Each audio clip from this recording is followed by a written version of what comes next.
All aboard the Korean hype train, SK Telecom.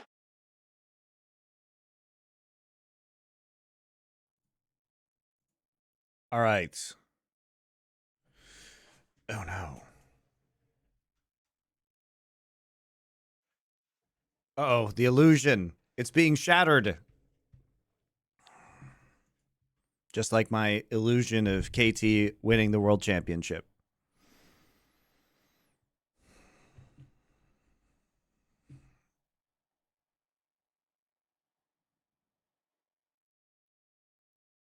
Because of my outfit, just a tank top.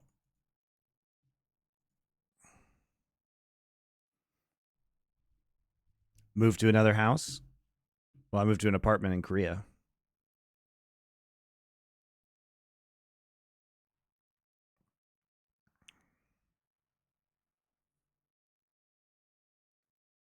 T1 pulling off a 2021 EDG. I am excited for T1's T1 trying to blast through the entire LCK playoffs. It is a fun story.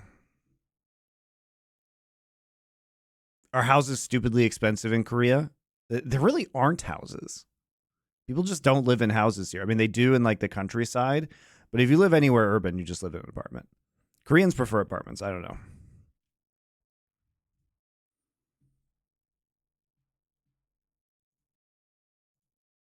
I mean, the thing about apartments in Korea is they're like the size of houses. This is a 4-bedroom apartment.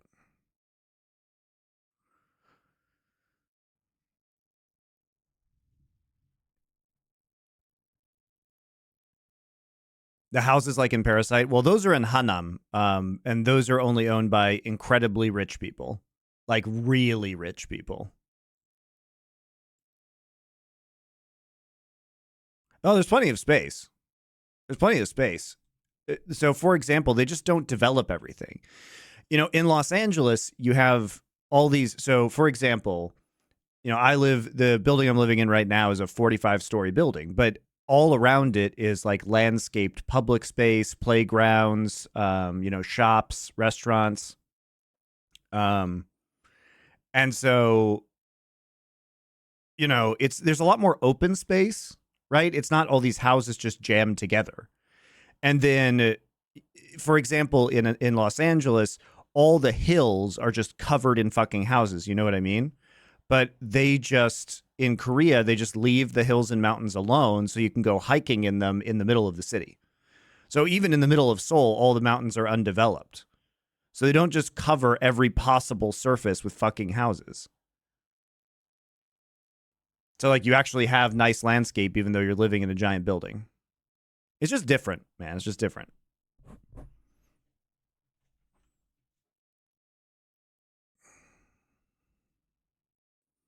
Because they actually value, you know, building out more public space or space that, you know, that isn't developed.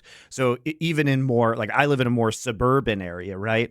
So there's just all these giant ass towers, but around the giant ass towers is just a lot of open public space. And then all of the hills and stuff surrounding where I live in Incheon is just untouched, basically.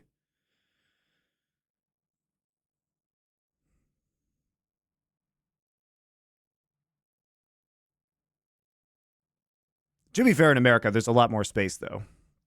You know, California has basically the population of South Korea, but it's like 5 times bigger than South Korea. So, you know, as somebody who comes from the American West, trust me, there's not a shortage of land. It's not a shortage of land, guys. Yeah, America rules.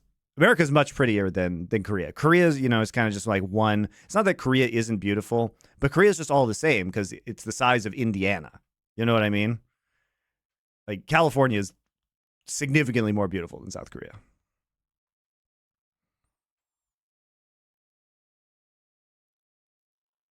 There's a shortage of affordable land. That's untrue.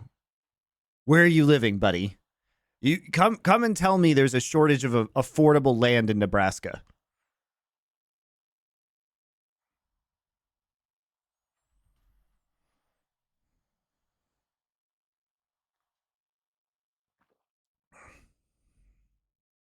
And Korea is cheap compared to most of America.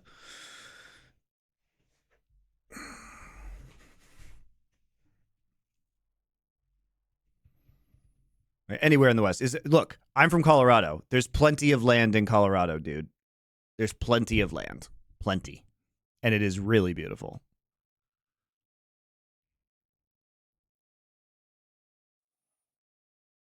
Europeans don't understand. The Europeans have no concept of how big America is. You Euros don't get it.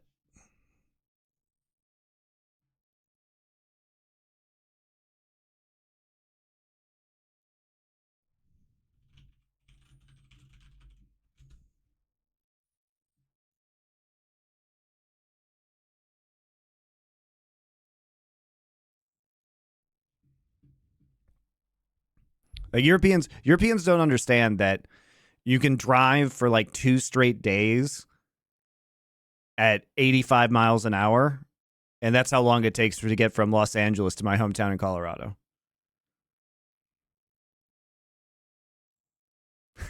You guys drive 2 hours in the same state, dude. It would take you 2 or 3 days just to drive all the way from north to south in California.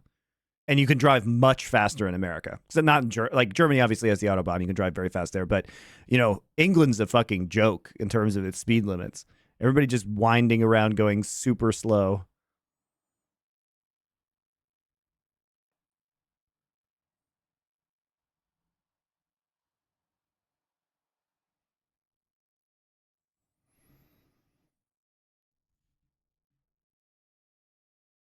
From Dallas to North Dakota in 23 hours. Yeah, I mean, if you want to do that, you could. But the point is it takes a long time and you can go very fast.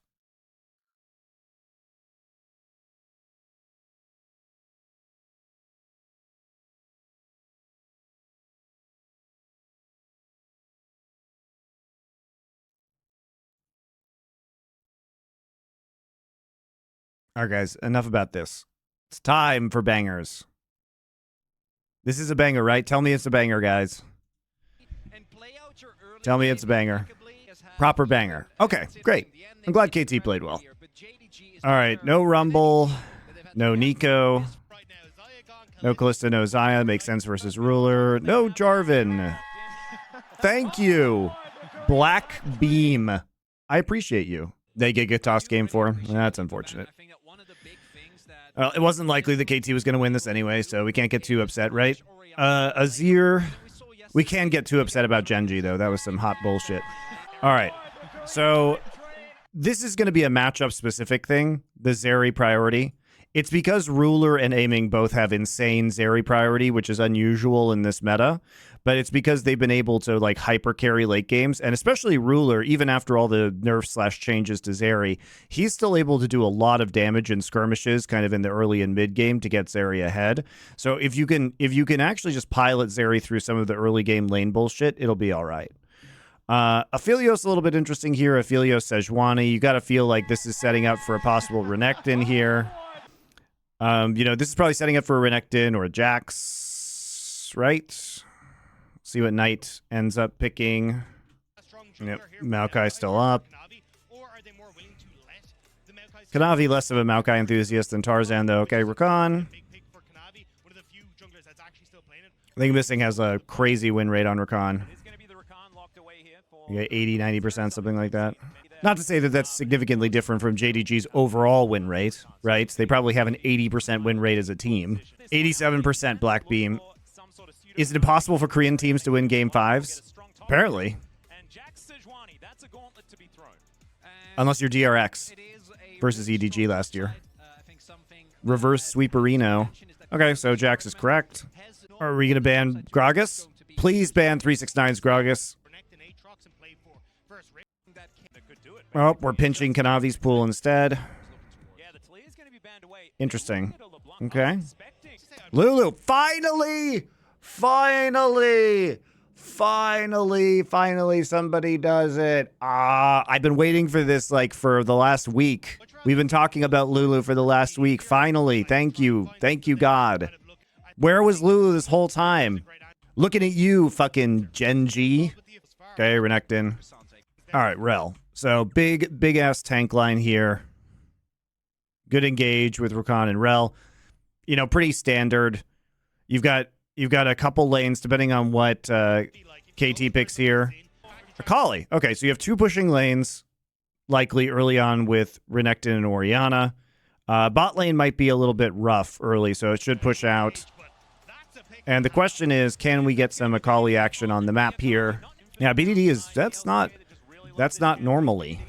It's the second game of Akali this year. Spring Akali lost to D+. So a bit unusual for BDD for sure. Yeah, it's rainy here in Seoul today. It was nice yesterday, but I guess the rain came up from Busan. What site was that? Goats Guffle. Do you not know about GOL.GG?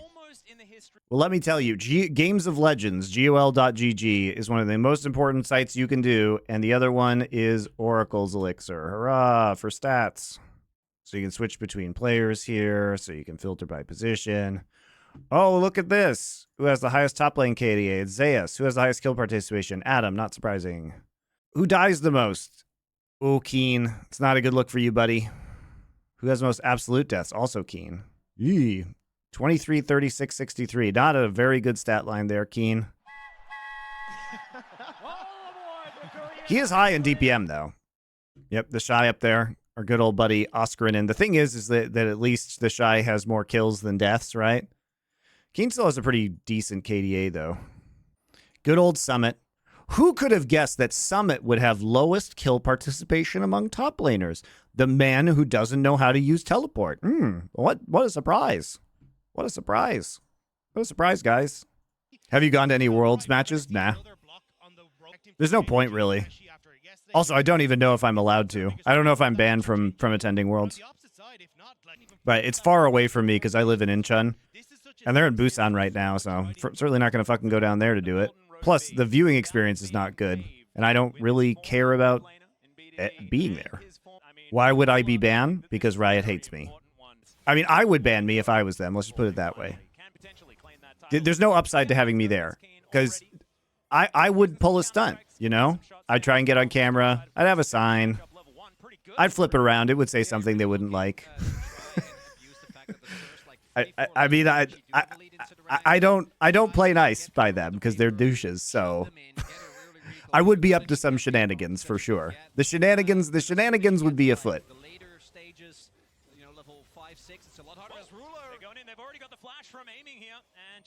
They don't want me there with like a Go KT sign that I flip around and it says fire people for $100 million in damages to women. Why was no one fired?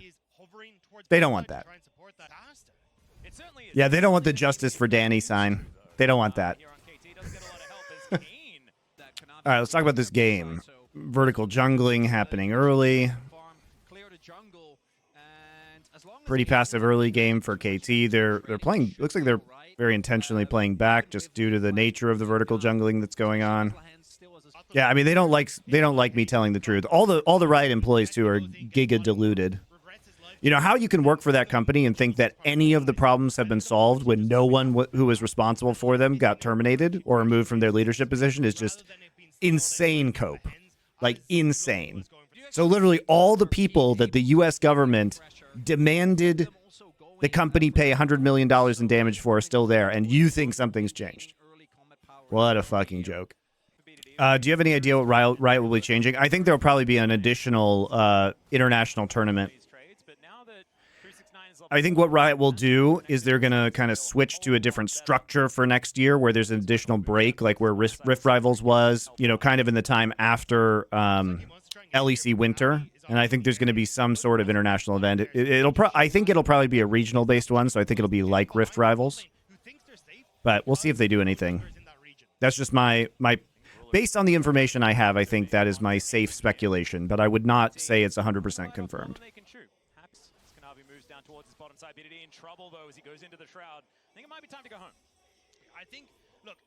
Are LPL and LCK still going to do a league system? I mean, the ultimate irony is that if LCK adopts the LEC system, which is basically a tournament, then we would have had to deal with Riot destroying the Korean tournament system in place prior to 2015 for a shitty ass league system, and then reverting it, basically saying that OGN was right the entire time, which would be completely fucking ridiculous. I mean, I hope they do it because OGN was right, but how they don't hold anybody accountable for these garbage ass decisions that they reverse is just completely baffling.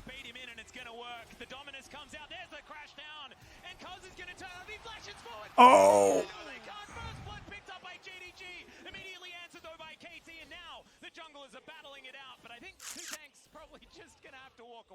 Just a little bit early there on the engage by Keen. If a third international tournament is region-based, would I love it to see CB, LOL, and LATAM teams in the LCS one? Yeah, that'd be fucking sick, man. Keen doing a good job of trading in this lane. He also has refillable pod and biscuits, though, so just has a pretty substantial sustained advantage. Power W. Flash in. Gets the empowered Q off on 2. You know, that's really just unfortunate. Because if they're able to burst him during the Counter-Strike... If Cuz is there like a half second earlier, that's so unlucky, honestly.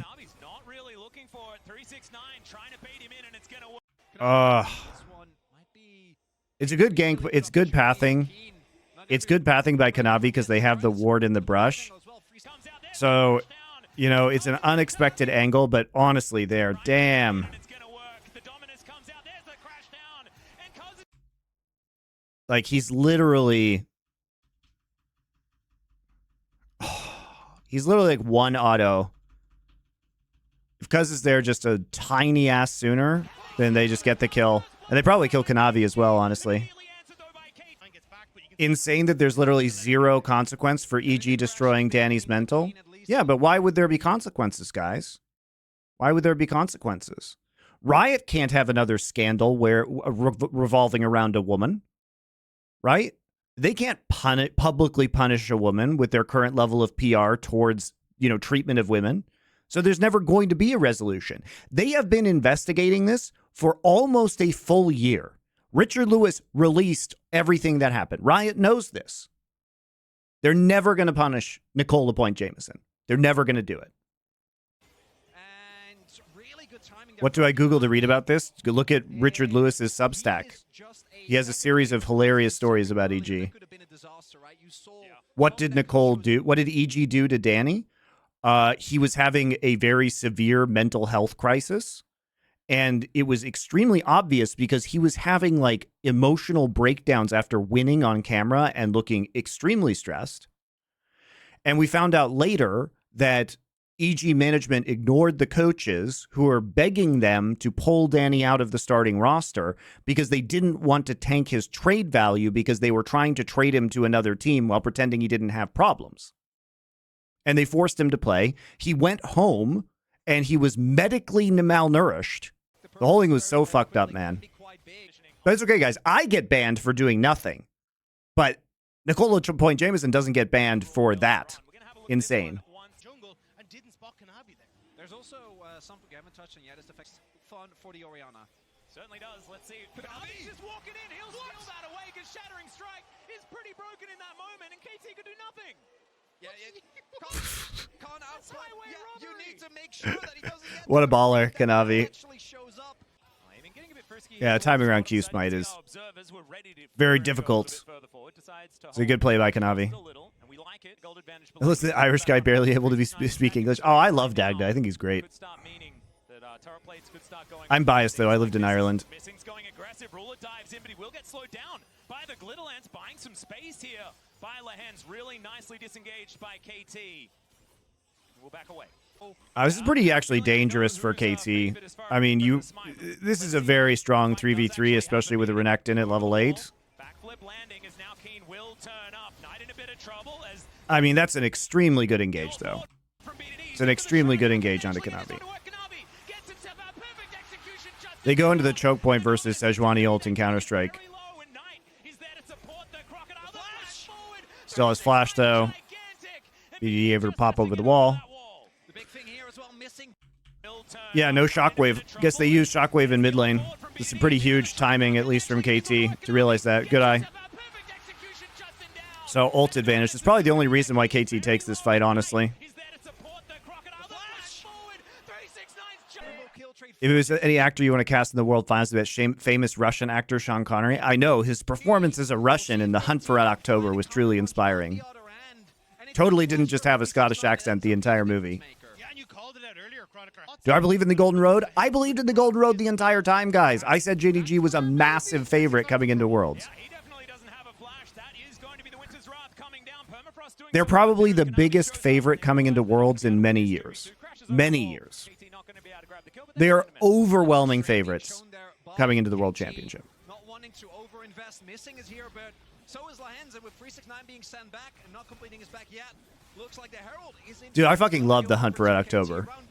The jokes aside about Sean Connery, that movie probably has some of the best casting of all time. Seriously, everybody is so fucking good in that movie, and they're all perfectly cast.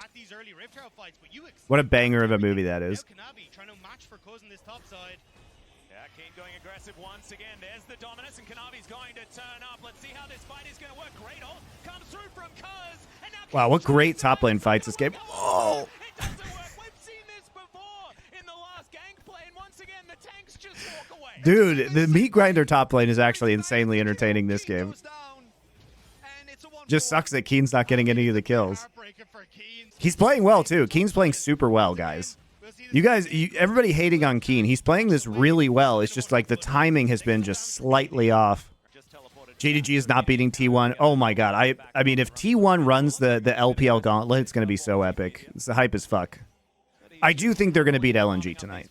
The meta has fallen right back into T1's lap. It's like they're playing in 2022 all over again. Just Tom Kench, Senna, Jinx. You know, very early game mechanical junglers, you know, Jarvan, Lee Sin for owner. You know, the thing about T1 is that when they get first off, they're a very lane dominant team, which seems to be very important in the meta right now. Like the ability to dominate lanes is translating very well into wins at the current point in time versus scaling. And secondly, what T1 has always excelled at is when they get big leads in lane, they close so fucking fast. They are great at closing those games. They are probably the best early game snowball team in the world. JDG is not. JDG can struggle in the laning phase. So ridiculous. Such a ridiculously cool fight. Empowered W. See the engage from Kanavi coming in. Keen flashes out of the way. Trying to get 369. He has empowered Q again. Gets stunned by Rel. Slice and dice. In on through. Auto. Super nice. Very clean. Able to play around this Renaxon. Might have a fight here towards the bottom half of the map. Aiming. There's the knock up onto aiming. He's trying to get out. Does use everything. Wow, look how much value Lulu provides. I wish I could say I was surprised. He's healing up with the red gun. TP? TP from Macaulay? Hell yeah. Ruler has to cleanse. All right, they're dead. Oh, can't get quite the Sejuani stun on that. Knight, no TP. Great answer by KT. Great answer by KT. Because Ori recalled right here. Right? Ori recalled TP'd. BDD looking for the angle. Waiting for the fight. Super well done. Very disrespectful, honestly, of JDG. This is what I'm talking about. JDG sometimes bites off more than they can chew, guys. Oh, yeah. Shrelia. True. Very early on, because Lahen's notoriously doesn't buy a lot of wards, guys. This is this guy's style. He really, like, rushes items and tries to skimp on buying pink wards, particularly. That's an important point, though, because they're able to kite this with the Shrelias. I didn't notice that. Thank you. Sometimes you guys are pretty smart. Sometimes you troll me, but sometimes you're smart.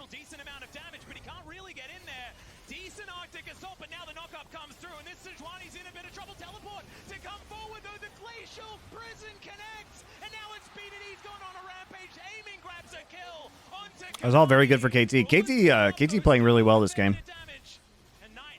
Really dynamic play. You know, if you think about, you know, one of those two fights in top lane going slightly different for KT, Yeah, this would kind of be a blowout right now for KT. If 369 dies first on one of those occasions, Knight. Hello?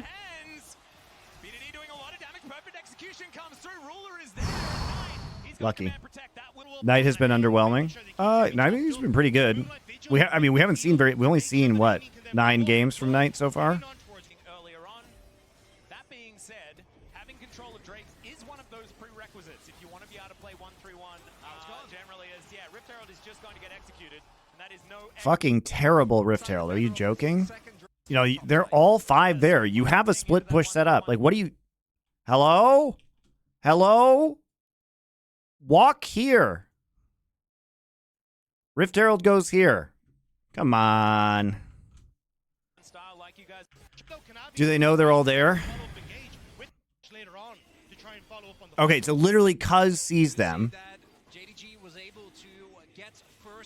Cuz sees 2. They see Ruler. Do they see 369? Okay, they don't see 369, but that doesn't matter, actually, because it doesn't matter if 369 is top, because Jax is TPing into the top side right now. Like, Cuz, my guy, you know their jungler's there. You know their bot lane's there. Okay? Here's what you do.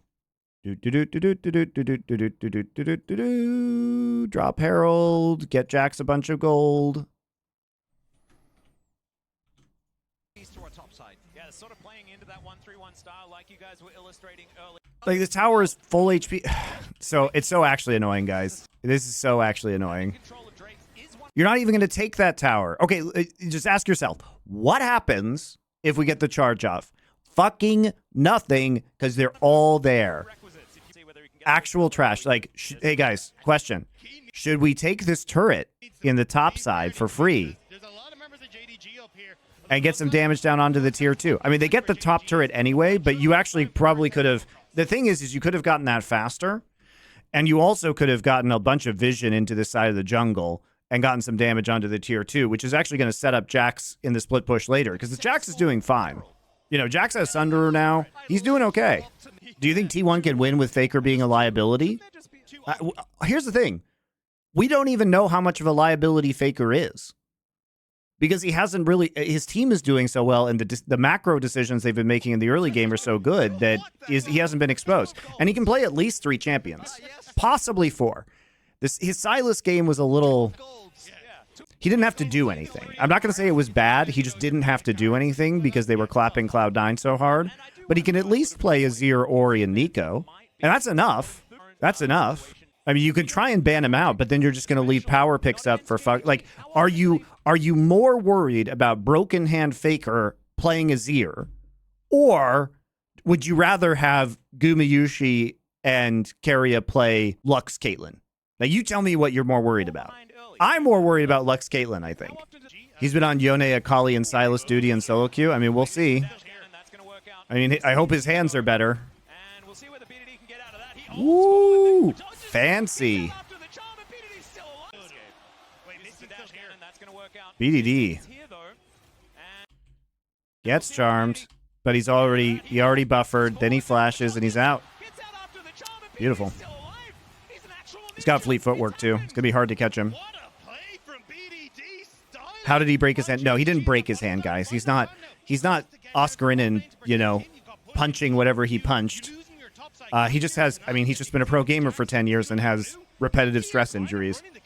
Oscar, we don't, look, guys, I don't know how he did it, but the Oscar thing is so easy to debunk. Guys, just ask yourself this question. If Oscarin broke his hand through a fluke accident doing something totally normal, why wouldn't they just announce it? Why wouldn't he say, oh man, it was really unlucky. I fell over and broke my hand. Clearly, he was doing something he shouldn't have, and it was an unavoidable injury. Twisted Fate not getting some love hurts more than the KT loss. Man, I was hoping we would actually see some of KT's wackier picks. I guess the Akali's pretty wacky for them, but it does feel rather meta. I mean, they do win this game, so can we actually fault them? KT dispatched of Gen G for the entirety of summer. Yeah. It's exactly the same type of style as The fog being toggled there. Are they going to try and make a play? Yeah, in goes Cuz. 369's Is this the time 369 finally dies? No, they just forced TP. That's fine. It's free. Now you get bot turret for free. Get bot turret for free. He misses. Good flash by aiming. Awesome, awesome, awesome job by Keen. Awesome job by Keen. Now you get value out of the Herald. All right. Love the counter TPs. KT just winning TP wars left and right. Bot turret's hanging by a thread. He doesn't have bad matchups other than Silas. Well, I mean, if anybody who's going to play, it's BDD, so he clearly knows something about TF that we don't. I think TF is really hard to play in a lot of the 2v2s, probably. My guess is that TF probably is just ass cheeks in 2v2s, especially 2v2s that you, like, what is TF supposed to fucking do against Jarvan? That sounds horrible. That sounds fucking horrible. And it sounds like you probably just lose all the 2v2s with the current meta junglers. Like, Jarvan, Vi, Lee Sin, these suck for TF. Spoke too soon about the Herald. Yeah, the Herald didn't actually have value, but it's okay. That one's more forgivable because at least you got the objective and applied pressure. And because you did that, now you have priority on the Drake. Okay, so that was actually really sneaky by 369. That was really sneaky. And this is only possible, guys, because it's Ocean Soul, right? This brush doesn't normally exist. 369 oracles. He sees that there's no Warden here. So that actually gives him priority. He's full rage, flash, W, onto aiming, forces him to bust cleanse immediately. Gale Force out. But Lehen's actually, I mean, the Lulu's coming in huge here. Why didn't we use Lulu before? Oh, big ass ult. Big ass ult by aiming. Look how good Lulu is, guys. If only Genji had known. Ah! Is this really happening? And it's only game one, but still they're managing to win team fights. And KT are able to absorb the initial blow of JDG. 369 goes in on aiming, but it's a good flank. It's a good flank by 369, right? But Akali also had a good flank in that fight. The fucking Lulu, dude. The Lulu is so clutch. Why can't Genji play Aphelios Lulu? Why? I mean, they try really hard. The thing is, look at that. Missing doesn't get charmed because he gets knocked up. Or Missing doesn't get the charm. Oh, he actually doesn't have ult? Fuck these. I fucking hate these. I fucking hate these cooldown timers. I hate them. I hate how they're broken every single replay. Okay, Missing doesn't have ult. Even so, I don't think he would have gotten the ult off because he was knocked up before he was in charm range.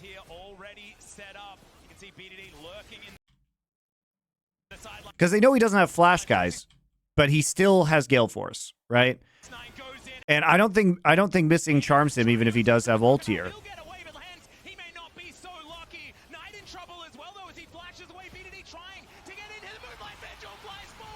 They can't wait because the Drake will be done in 5 to 10 more seconds.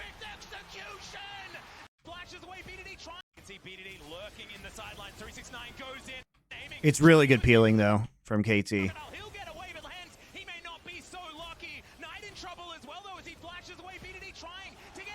I mean, look, 369 thought he saw the angle. It was a good play. He had coordinated it with Missing clearly.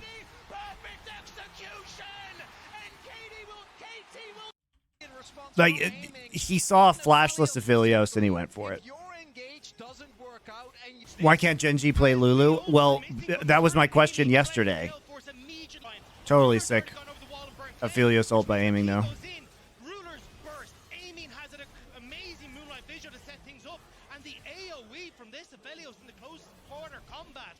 Yeah, he doesn't get the charm with the Lulu. Will there be a VOD of this later? Yes. Should be on the channel. I'm VPN'd into Japan, so it will save this time. We do the sad music and full screen by cam when KT loses. I'm sure there'll be tons of sad fangirls to look at. If JDG accomplished the Golden Road, are they better than SKT 2015 and 2014 Samsung White? Yes. I think that is the argument. I think that is a very compelling argument to make. I think that if JDG win Worlds, they are definitely the best team of all time in League of Legends. Ruler is the GOAT ADC. I think at this point that's more or less inarguable. Riot had to change the game because Faker was too dominant. They had to remove items like Deathfire Grasp. They had to make it so mid lane couldn't snowball as hard. They had to give support players free money items so that Faker wouldn't just one-shot them. Like, you guys never saw Faker just one-man entire teams because he could carry so hard. He literally forced teams in Korea in domestic matches to surrender at 20 minutes. There was a game of Deft's team, MVP Blue, surrendering at 20 minutes to Faker because he was wrecking them so hard on LeBlanc. Yeah, you guys were a lot of you were probably watching. He forced Korean mids to move to EU. Dude, everybody left Korea. All of the good players left Korea and in 2015, and then he won a world championship anyway. At the moment, Keen is totally fine. I mean, he's incredibly slippery. You're not going to be able to catch him. So that's why I think you have to try and focus on... Miss the old Doa Monty duo, LCK casting? Well, you don't have to miss it. Doa and I do a show together. Here you go. Here's a link to the channel. Watch Doa and I talk about nerd shit. Subscribe to LFN Culture. Watch great content around movies and TV. Doa and I do have a good time. Oh yeah, I think Doa's I like watching the like speed runs in WoW. That's the kind of content I like with World of Warcraft. I just don't want to do it myself. But Doa's awesome with that stuff. Thoughts on TFT? It looks really good. It's not that I don't want to play TFT, guys. It's that I'm a dad, and so I play Hearthstone Battlegrounds on my phone, which is a lot easier for me to play. And TFT, technically you can play on a phone, but we all know you can't actually play it on a phone. Not at a high level. And I usually have like a 7,000 to 7,500 rating in Hearthstone Battlegrounds, so I can play it at a relatively high level on my phone. And the games are also shorter. You know, honestly, if I'm going to spend 45 minutes playing a game, it's not going to be TFT. It's too long. You know, I just don't have the interest. I'm sorry. But what I can do is play Hearthstone Battlegrounds on my phone while, like, my son is watching, you know, cartoons or whatever. So I can hang out with him and do something that's more interesting to me. Is 7K high level? I said relatively high level. No, it's not super high level. It's, like, pretty good. You're top 50 EUS on mostly phone, but it's also the length of the game, guys. Like, I can't play a 45-minute to an hour-long phone game. Is the T1 LNG game? Yeah, that's probably going to be the biggest. Well, I don't know. We already had some bangers in the quarterfinals, but it should be good. Marvel Snap has become my most played game for exactly that reason. Exactly. You know, I haven't played Marvel Snap, but I would maybe. If Korean Exodus would never have happened, how would SKT beat Samsung White in 2015? I don't think SKT would have won in 2015 had the Korean Exodus not happened. There were too many good players, you know.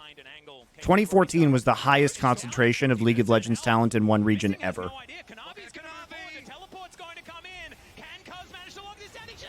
Oh my lord, they almost get to this one. This is ridiculous. All right, let's talk about this a little bit. Trying to apply pressure through bot lane.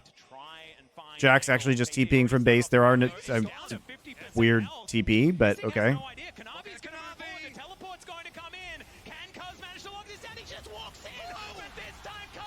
You know, there's not actually a good way for them to stop. They need the Jax to zone people out of pit. Right? They don't have... Cuz needs to stay in pit with Smite, so...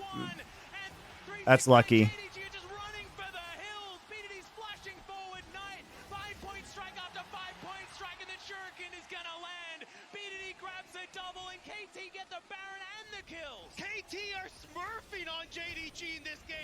Clean end, actually, from KT here. Honestly, a pretty good game from KT. Also does show some of JDG's weaknesses. You know, the teleport usage was routinely better from KT. They cross-mapped better.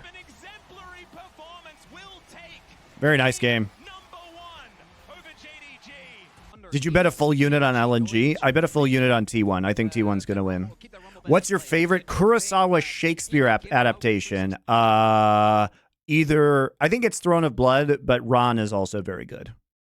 But I think it's Throne of Blood. You know what I found out about Throne of Blood? So I was watching Throne of Blood, and Toshiro Mifune, who's the famous Japanese actor that was in a million of the Kurosawa films. So there's this scene at the end where they're like shooting arrows at him, and he's standing there and the arrows are like hitting all around him. And because this movie was made in what, the 50s? I was really confused because I sat there and I thought to myself, how did they do this? Did they reverse the footage, right? Did they have arrows that were in the wood and they were like pulling them out with strings or like fishing line or something like that? No, they were actually just shooting arrows at him, it turns out. They were actually literally shooting arrows at their lead actor and like praying they didn't hit him. It's fucking insane.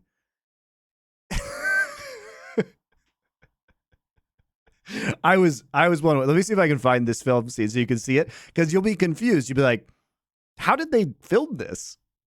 No, just literally shooting arrows at him. Hold on. We'll take a little interlude while I look for this. Hold on. Throne of Blood arrows. But you'll understand how fucking insane this is when you see it.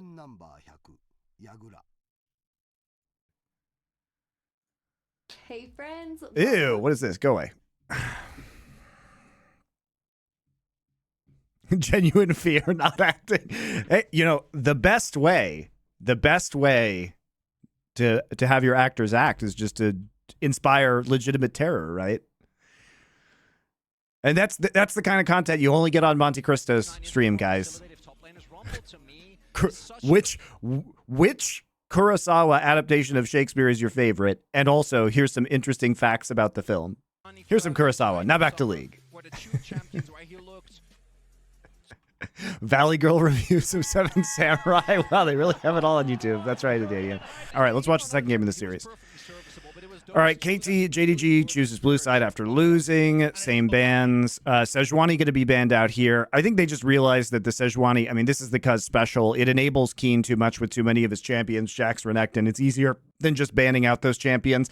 They were really like on the cusp of just losing those 2v2s, and I think they know it. They got a bit lucky in the top side because it could have been a much more runaway lane victory for Keen and Cuz. Because even though they were winning those fights and they were getting the kills onto 369, Keen was still a fucking demon. I think it's a good ban. All right, back to the Aphelios Orianna. I don't think they go back to the Zeri this game. They're going to early pick jungler because the junglers were banned in the later stages. So Vi, Rakan. So you got the Renata Glask here. This Renata Glask picks feels fucking amazing right now. Feels fucking amazing into Lulu, Vi, Rakan. Love to see it. That's very good. Ban Kaisa, ban Zeri. Where do you go now? You know, we can ask, like, what are the available ADCs that you might play? You know, it's hard. There's 4 ADC bans and the ADC pick. Like, now we're falling into Kate, Jinx, right? Probably this. Not sure how good Kate Rakan is. Doesn't seem that good.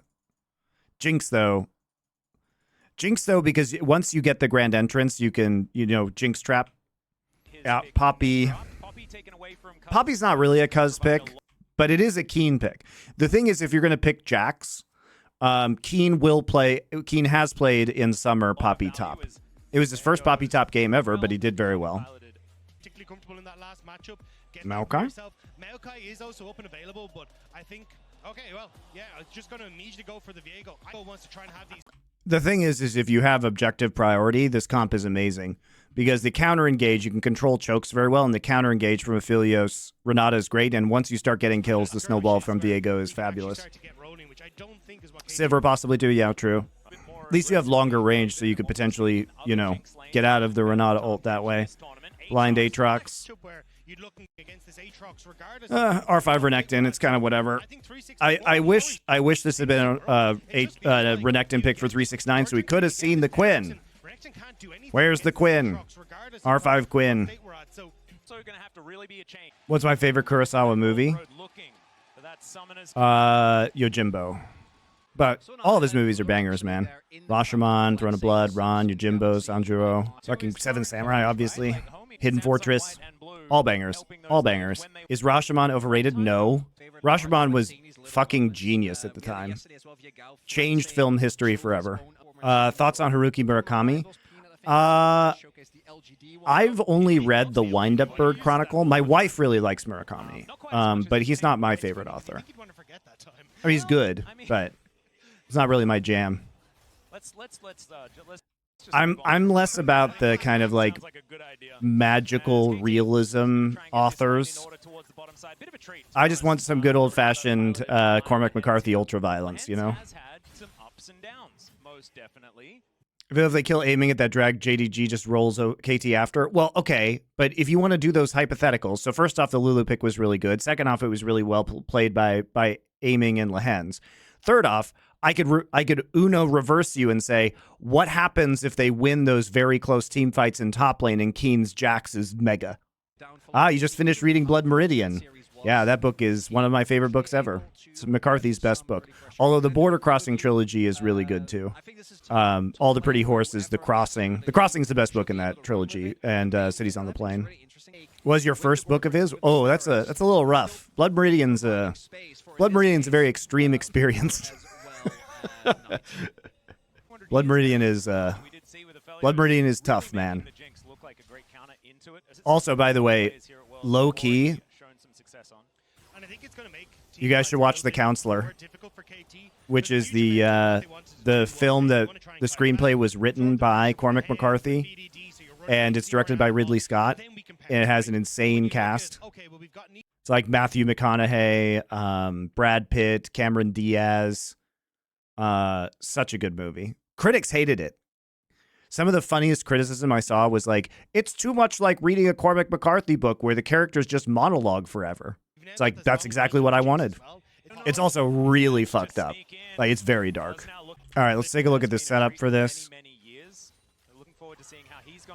So, full clears from both sides. Vigo not actually going to recall after Camp 6. Comes back around, loops around, he sees Vi. This is a good play.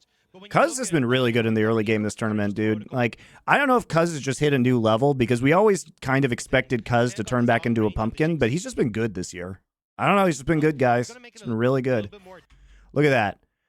Great ward. Sees the scuttle take. Knows he's got the angle.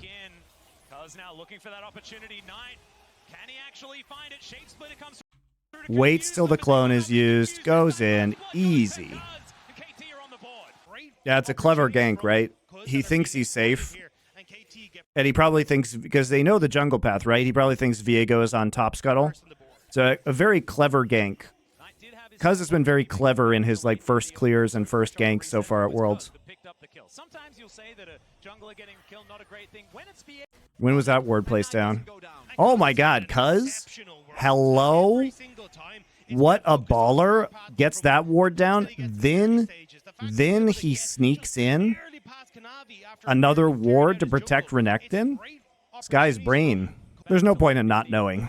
We're here to appreciate the fine wine of League of Legends. We don't need to do a blind taste test. That's dumb. Do you ever miss casting? You don't have to miss me. I do all kinds of shows. I'm doing VOD reviews all the time here at Worlds. Here's the real question, guys. How can you miss me? I'm doing these VOD reviews. We're having a great time doing it. And I get to do every game at Worlds this way. If I was casting, I wouldn't get to do every game. Yeah, ward down at the end of the recall. Love to see it. Love to see it. And here you can see BDD struggling against Knight. Knight using the range read really well, getting those tangle barbs, but with the flash here from Cuz, they're able to secure that kill and strike first in a lane that JDG wants. Knight's smart not to use flash there. He was definitely dead. I get like 5 hours of Monty content every week. Miss that guy? Dude, I do 6 podcasts. And I'm streaming for like 4 or 5 hours every day. How can you possibly watch all my content? Do you miss casting? Sure. I mean, casting's fun, but it's not worth the price of admission, which is having to be Riot's bitch and having no career advancement opportunities and being able to be fired at the drop of the hat due to their own capriciousness and, yeah, not having control of my own life. So, pretty easy trade for me. Besides, I've been enjoying streaming with you guys. It's been really fun, honestly. Been liking it. The only reason I didn't do it more this year was because I had to take over a bunch of the business duties at LFN, so it kind of precluded me from streaming. I got plenty of time right now, and afterwards we'll be streaming a bunch of non-esports content, so please follow the channel. Let's take a look at this setup now. So, Keen, can you please stop showing me XP per level? I actually need to... Riot Games, I need to see cooldowns right now. Thank you. Okay, no TPs for top laners. Very good engagement onto Cuz. Gets the bailout, but not quite enough.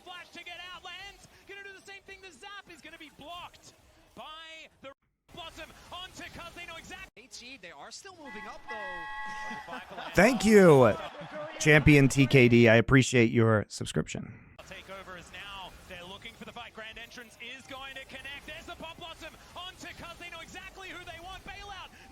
Oh, Shockwave hits 0 people. That's so heartbreaking.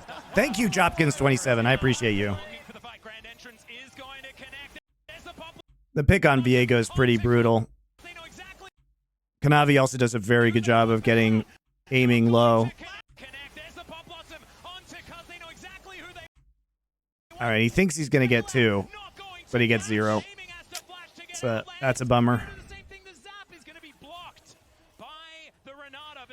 The craziest thing is that JDG still has 3 flashes on Night Ruler and Missing after that fight.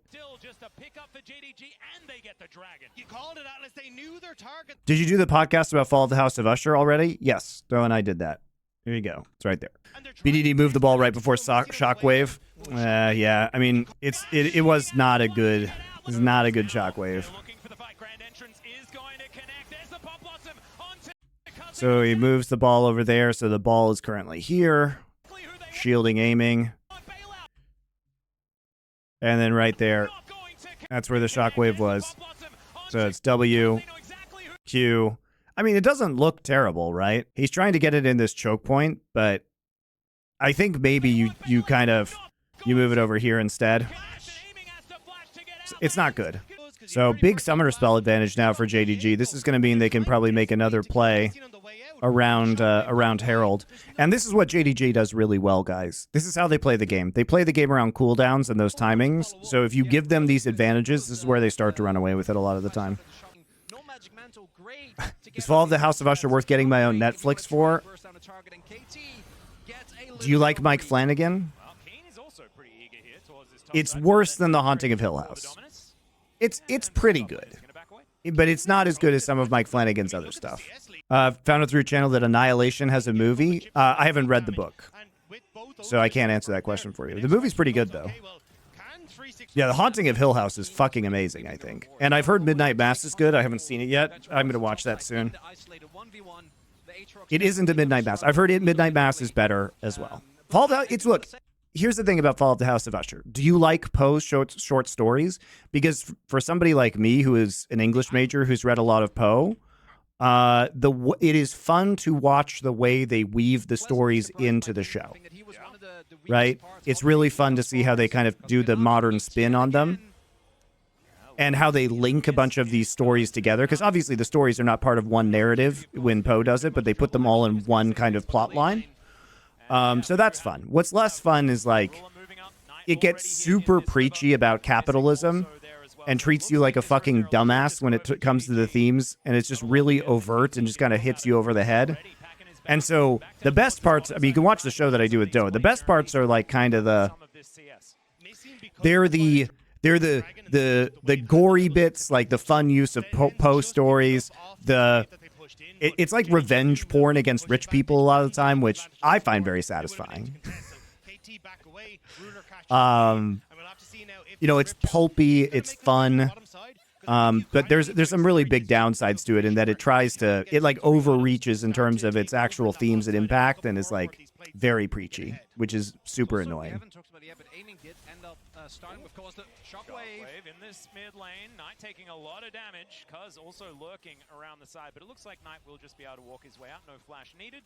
It's also just not what Mike Flanagan does well, in my opinion. Like, what was good about The Haunting of Hill House was that it shows a family, right, that's been traumatized by the same event, which was being in this house. but it affects them all in very different ways. And at the end of the day, it's about the way a family interacts after sharing trauma, right? And that's what makes The Haunting of Hill House good. And honestly, you know, it's very similar in terms of themes to The Fall of the House of Usher. It's the same thing. It's just like now they add all these like wacky ass political and like capitalism components, and it just falls really flat in that way. So some of the later monologues are kind of cringe, in my opinion. Are there incest themes? No, which is also weird, because there's certainly if you've seen it, you'll know there's an opportunity for lots of incest. But yeah, it is weird because the short story is about incest, and this is not, which is strange. All right, good traps behind. Here we go. Here's the punish on no flash. Very nicely done. I mean, this is just vintage JDG, right? I mean, look at this timing. Look at this timing around these summoner spells, like around the flashes. You know, they know Cuz is here. They're pushing in the mid lane. Kanavi's here with Vi ultimate. They have summoner advantage. Great job walking up. Great engage by this Rakan. Charms absolutely everybody. Has to use the cleanse immediately. They try and get Lehens on the bailout. Doesn't actually end up working.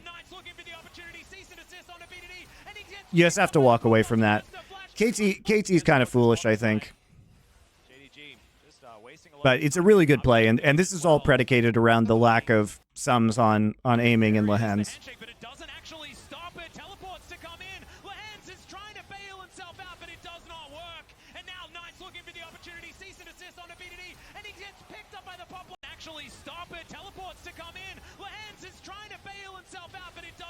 The Philios ult missing was so sad. Yeah, he probably picks up one in return, but it's still going to be a net positive play for JDG. Also, Ruler just has all his summoners still. What a ridiculous fucking player. Getting a summoner out of this guy is like squeezing blood from a stone. And really big there is that, BDD. The snare is not going to land. BDD's going to have to continue his work. Double shockwave does come in. Dissonance damage. Nice shockwave. Well, but he still has to get out. Yeah, BDD, even though he's able to get out of there. This is the KT support group? Yeah, it definitely is. KT Anonymous. It just doesn't have the same early impact. We have to accept our love of KT is flawed. Why didn't Renegades work out? Well, because I was banned by Riot. It's very simple.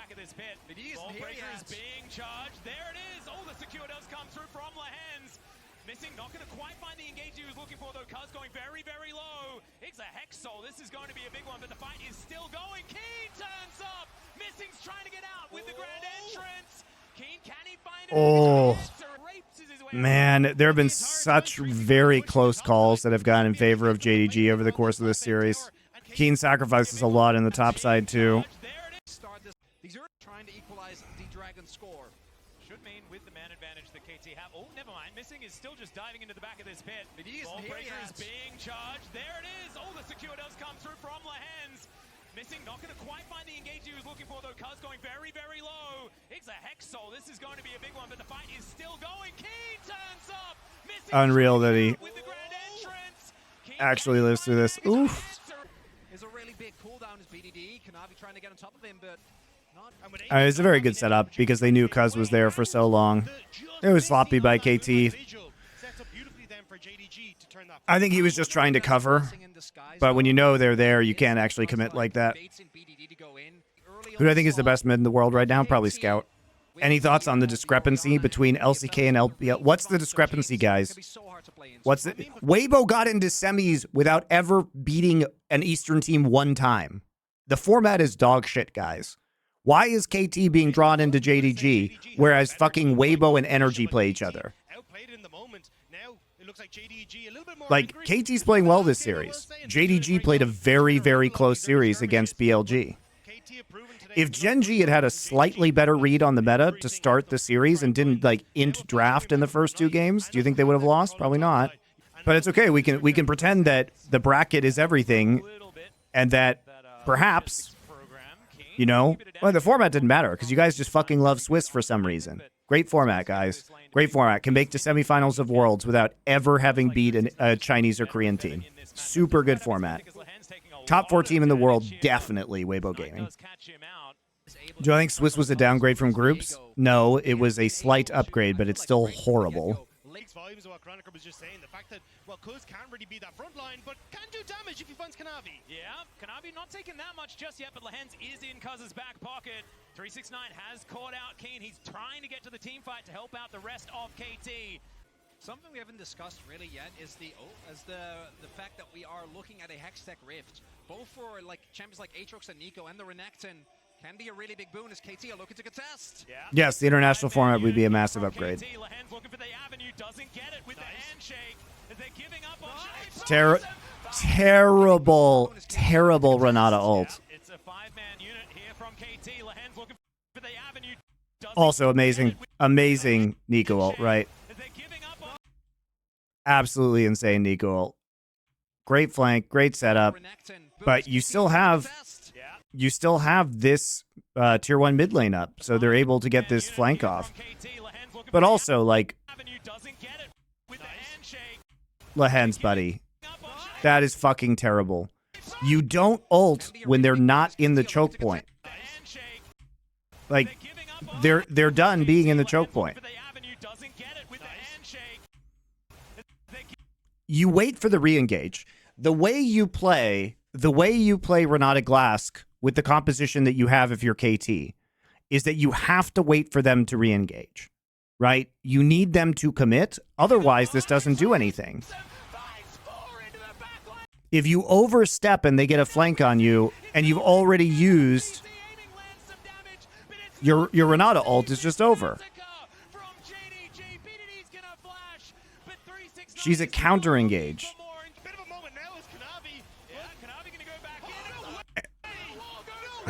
And especially, by the way, guys, KT's entire composition is based on you playing into them. So you can't overextend on this, right? You can't overextend. You just have to bully them off. Look, they're leaving. They don't want to be here. They don't want to be here anymore. You need to pull back and have the Herald follow you, right? You zone them out. Big win. Then you can control the chokes, or you can control the river. Because remember, Renata ult is the size of the whole fucking river.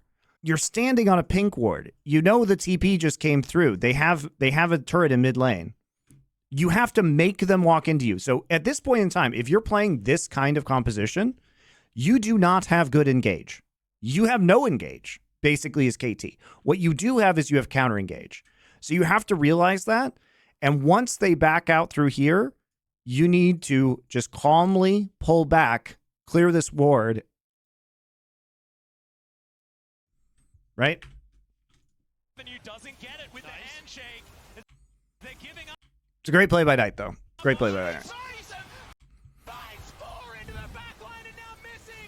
And once you no longer have Renata ult and you get the 4-man Nico ult, it's just over. So this is not, I mean, to be fair, KT doesn't, this is not a KT composition, okay? KT loves playing very aggressive pick, right? They are not used to having zero engage. This is not the way they play the game. So they're playing it like they would play a different comp, but that's not how this comp plays. So I think this is just a stylistic issue. I mean, it does hurt to not have any engage, but you can't just lose the game off of that, because now your lack of engage really matters, right? You have to have objective priority with KT's composition, or you lose. Doesn't matter, he's dead. He's running as fast as his little legs can carry him, but it's Kanavi that it's going to end. Is able to win turrets, right? Oh, man. You and Duo will always be your fave go-to caster duos of all time. Yep. Go watch our podcast here. We still do stuff, just not esports related. Okay, wasn't actually able to get the W off. Yeah. What should G2 do next? Run it back. Run it back, baby. The roster is good. Nothing wrong with that roster, in my opinion. Had a bad day against NRG after having a great year. Top and mediate. Dude, your guys are forgetting how well Broken Blade did at MSI. Bin has been dumpstering everybody. What should every team fire their top laner because they get dumpstered by Bin? Fire Zeus, everybody. Fire Zeus. Fire Zeus right now. Yeah, Nerd Legion is basically the slow parts of Champions Cast. Exactly. Exactly. That's why it's great. That's the whole point of the show. By the way, I think we're going to watch... This game's over. Basically. I think we're... Has anybody seen Sovereign's Reign? Because I just found out about this and it looks really good. And it's been... Apparently, people are saying it's good. I think we're going to do that on this show. And we're going to do that Monarch Rise of Monsters, the Kurt Russell Godzilla show. The Desperation Dragon attempt. I mean, they have... Here's the thing. They actually have objective control. Can you get... It's a good flank by Missing. Oh, my. To be fair to JDG, though, they're playing this super well.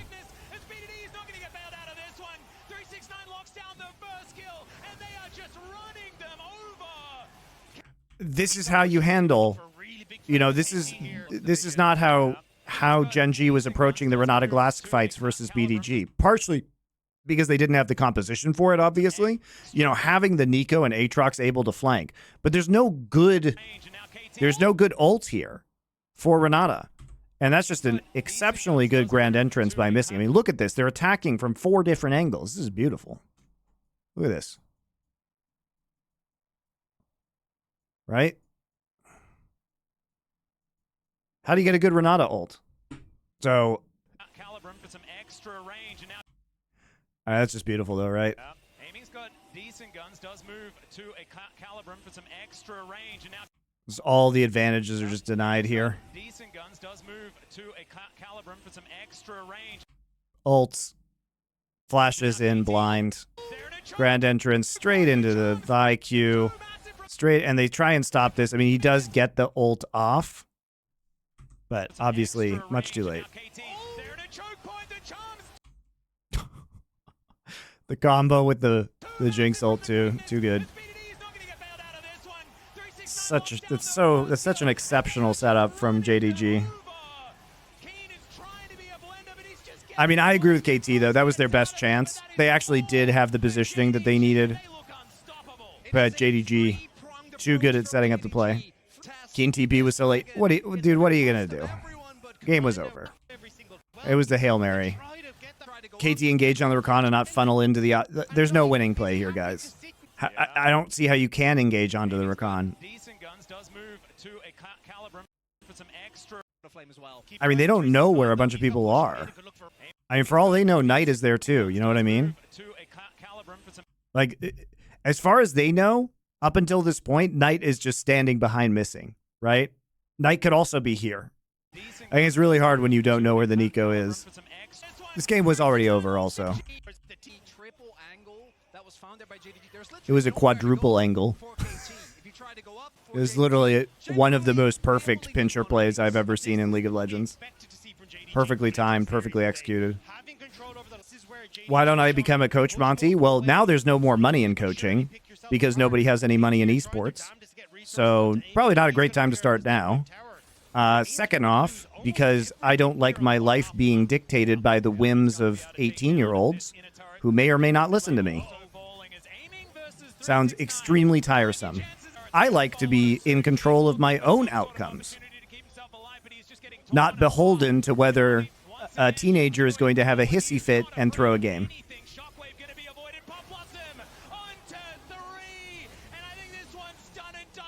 What advice do you give a South American one team to be the best in the world?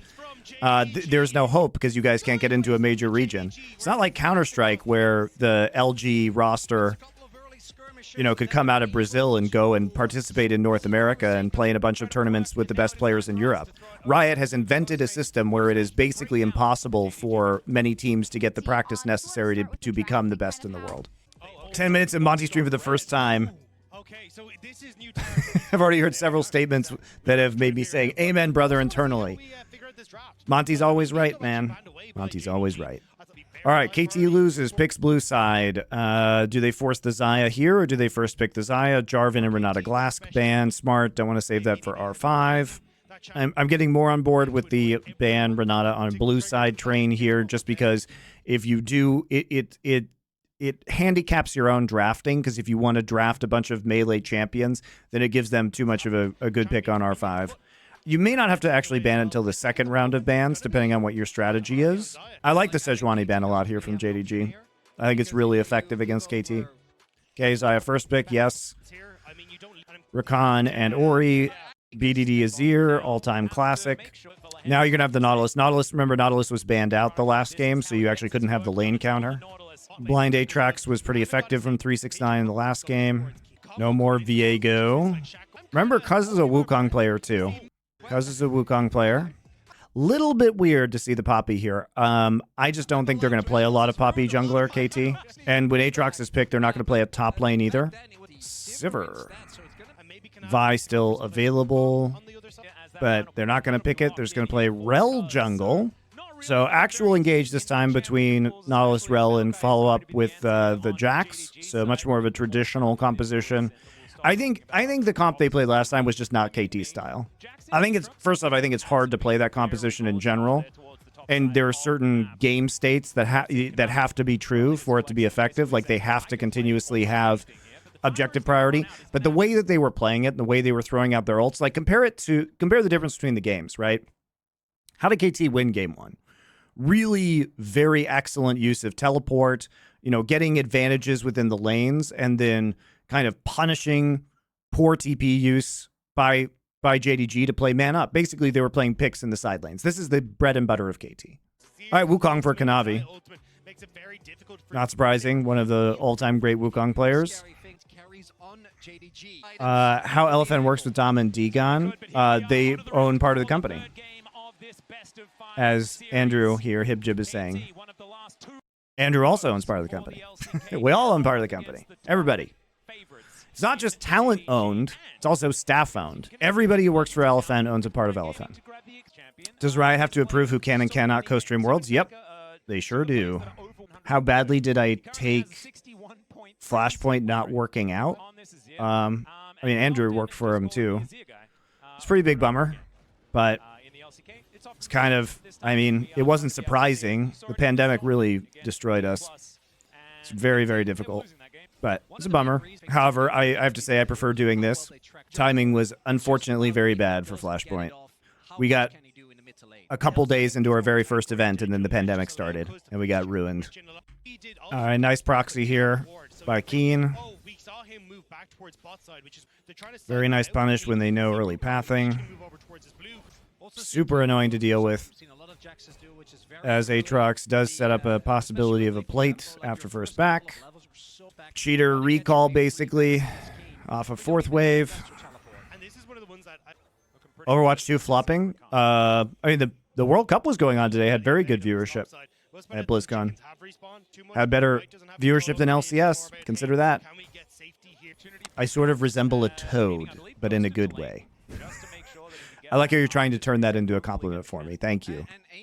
Again, a huge amount of this again is the information game to make sure you can actually follow. Knight's in a position here to come across though, so Cuz does need to be careful. Trickster now on cooldown. Cuz doesn't have his aftershock though, as he's just trying to fight this one out for the chickens. How's the smite fingers, boys? See how they do lock this one down. Meanwhile, Missing is going to get hooked. Gets taken down extraordinarily low. Gets a bit of a heal though, as the Gleaming Quill did connect. KT, they'll have to just... Yeah, this lane duo should actually be, I would think it would be pretty rough, just because if you catch somebody out, especially Missing with Nautilus, you basically can stun lock them with pullback on the feathers. It seems pretty miserable. Wonder what happened if you co-streamed on Kick? I don't know, actually. You can say Riot would take it down, but, you know, Kick has to respond to their demands, and if Kick doesn't fucking feel like doing that, you know, there are limited legal options. You know what I mean? Because if Kick, for example, is hosted in, you know, if the company is in a funky country, which it almost certainly is, how do they serve legal letters to them? You know, it can get really annoying. You know, they'd also have to find me, because I'm in Korea right now. That would be hard. That would be hard for them to find me at the moment. It would actually probably be... It's easy with Twitch, because they can just serve papers to San Francisco. And Twitch, like, wants to have a relationship with Riot. I mean, Riot could, like, threaten Kick to remove League of Legends from their entire platform. But it really just depends on how much the streaming company cares. But it's not worth going through that, guys. I'm not going to do that. But purely from a legal perspective, it's an interesting question. SBF was in the Bahamas. Yeah, but SBF, like, Korea's not going to extradite me for streaming Worlds. I'm just saying, the scale of the crime. Guys, the scale of the crime might be a bit different. Me streaming, illegally co-streaming on Kick might be different than a multi-billion-dollar financial fraud. I don't know, guys. What do you think? I mean, according to Riot, it is, because they were just taking the free money. They were taking all of the money that was being spent. By the way, guys, I'm just going to put this out there.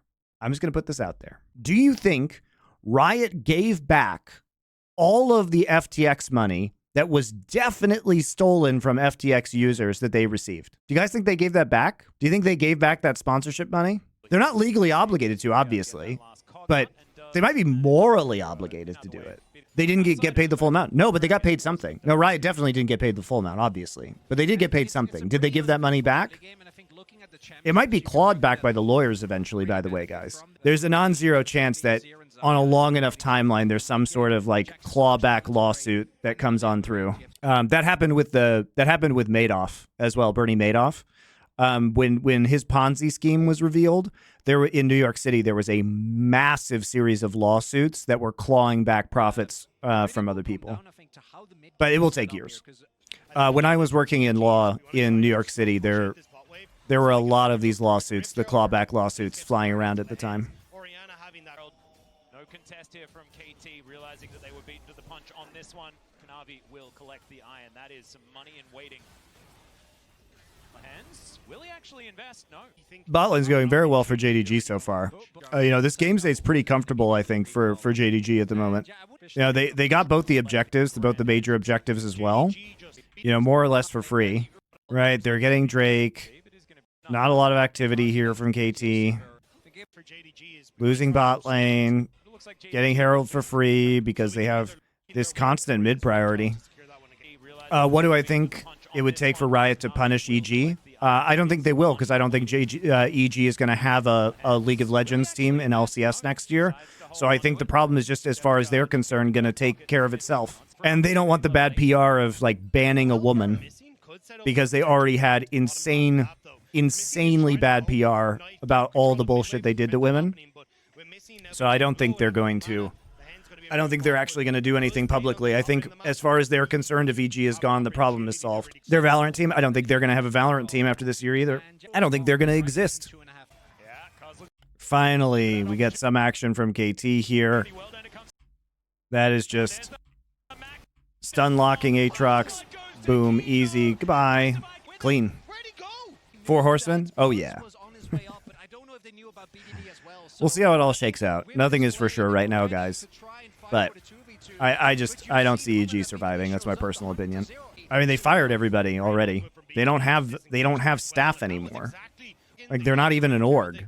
Like, everything about what's gone on with EG. So what did EG do? Got rid of Nicole LaPointe Jameson. Wrote an internal email calling her the Warren Buffett of esports, and also said that everything was totally fine. Fast forward a couple months later, they appoint that Chris Diapollonia guy into being the CEO of EG. Well, suddenly that guy's job is just firing a bunch of people. So they basically just hired him. They promoted him to CEO simply so he could oversee the dissolution of the company. They fire basically everybody else. They have no people on staff anymore to run this company. So right now, what it looks like is that here was the process. Get rid of Nicole LaPointe Jameson, write some bullshit about her, use their new CEO simply as a dog to get rid of the rest of the company and proceed with the firings. Third step, they don't have anybody else. They're going to dissolve all their assets. They're going to sell everything. That's the last piece of the puzzle, guys, is that they sell their blast spot in Counter-Strike. They sell their LCS spot. I don't know if they can sell their partnership position within Valorant. I don't know if that's a saleable asset or not. But it is very clear what is going on.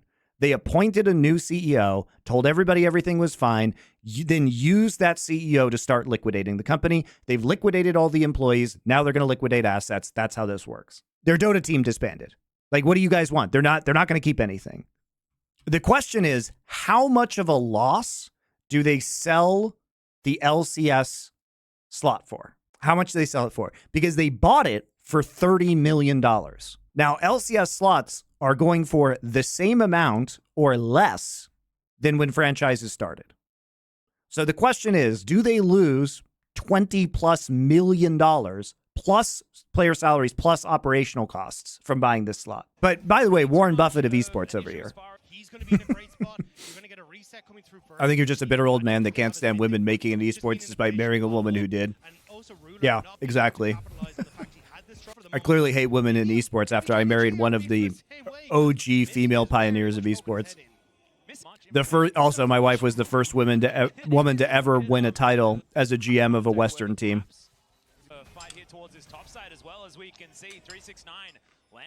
Who's my wife? Susie Kim. What am I snacking on? Greek yogurt and blueberries. I'm on my mission 200, guys. Trying to get to 200 pounds while I'm in Korea. A little bit late to the play here, JDG.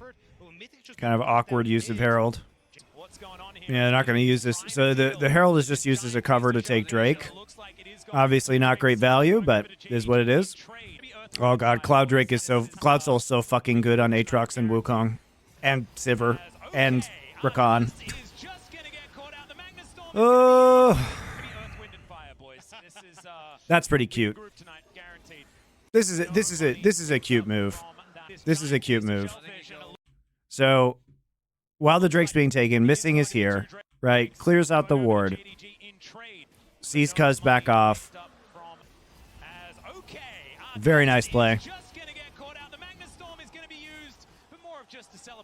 Very nice play by JDG. Do they know when did they get the Raptor or the red respawn timer? Sorry, we were going back. Apologies. Question is, I don't think they got the. They must have just seen it coming up. Okay. Very nicely done, though. Very nicely done. Trust me, I eat a bunch of other food too. Ugh. No, man. God, man, this top lane has just been like game 1, and now in this game, it's if KT was there like 1 second sooner, whether it was BDD or whether it was Cuz, these trades go so differently in the top lane. They go so differently. Like Keen is obviously like trying to bait this, right?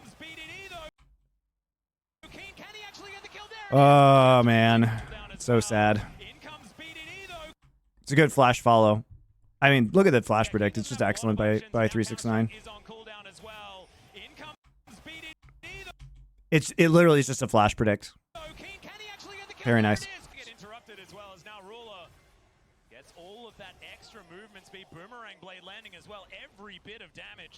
Is there any team left that has a chance to beat JDG? Obviously, LNG's almost beat them a bunch of times. I mean, LNG has played JDG closer this year than basically anybody.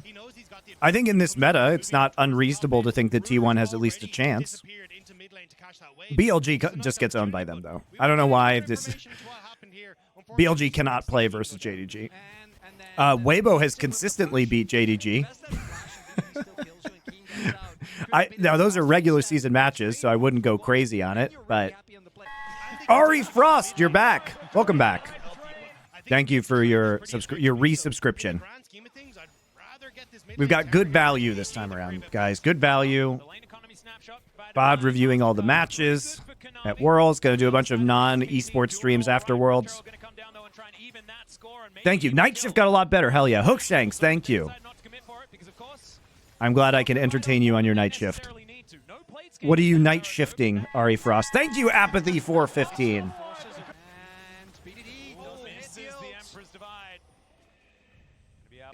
All right, Drake stacking is going to be pretty huge because JDG, basically, their composition is absolutely nuts with Cloud Soul.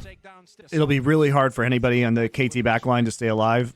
I mean, it's already kind of hard, but, I mean, imagine the Sivir, Rakan, Wukong, Aatrox combination where they all just ult. It's fucking disgusting.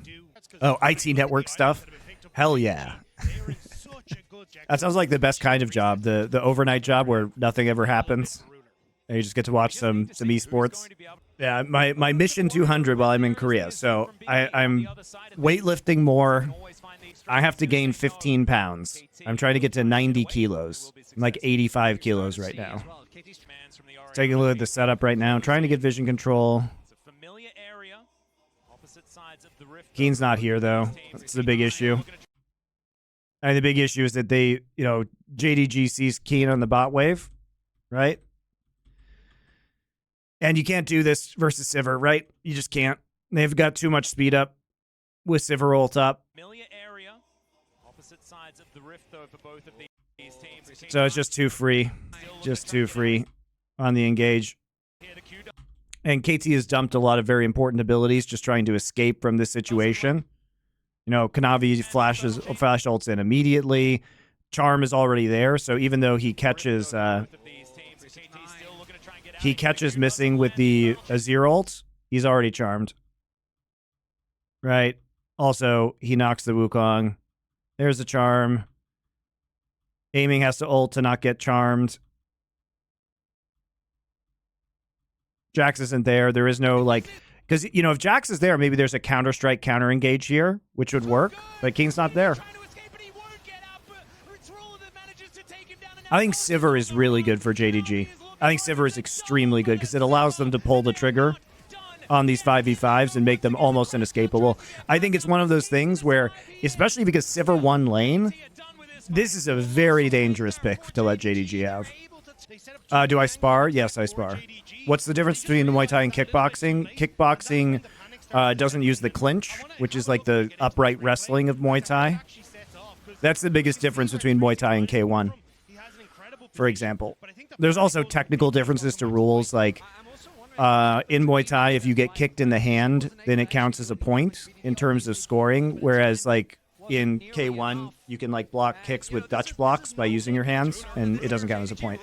But the biggest one is basically just the clinch. A little bit of a throw. Wasn't nearly enough. And this is all right, this is insane. Doesn't even spell shield. Where's the spell shield? Did he use it? No, it was right there. Ugh. Ugly. Who's my favorite Muay Thai fighter right now? Probably Rob Tang. That guy's insane. The hook looks like it's gonna miss, but you can never take that. You can never take that risk. You know what I mean?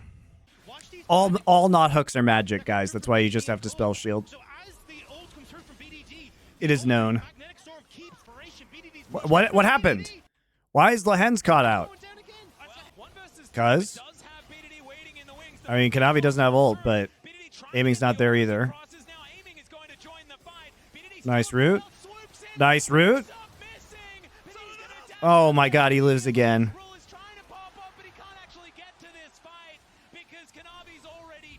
That's twice. If Missing had died either of those times, this game might be very different. He's escaping by the skin of his teeth. The guy that takes punches to his face like it's nothing. Yeah, he baits people into punching his face. And then he punches himself in the face in fights.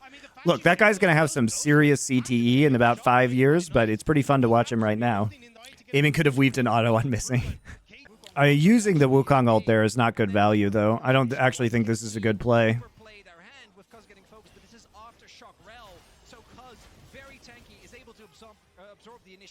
And I like Missing trying to get onto BDD here to keep him out of the fight, but great positioning, set to back up. Now watch the shockwave. Yeah, he was autoing Kanavi.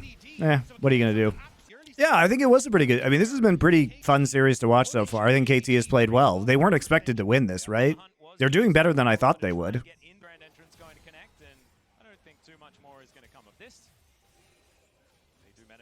God, guys, all of this fucking LCK versus LPL stuff is just so ridiculous, in my opinion. If we get 4 Chinese teams in semis this year, we had 3 Korean teams last year. So I can make whatever narrative I want. So here's the narrative that I want to make. DRX, the 6th best team in LCK, is better than every LPL team because of last year. That's the narrative I want. I'm going with it.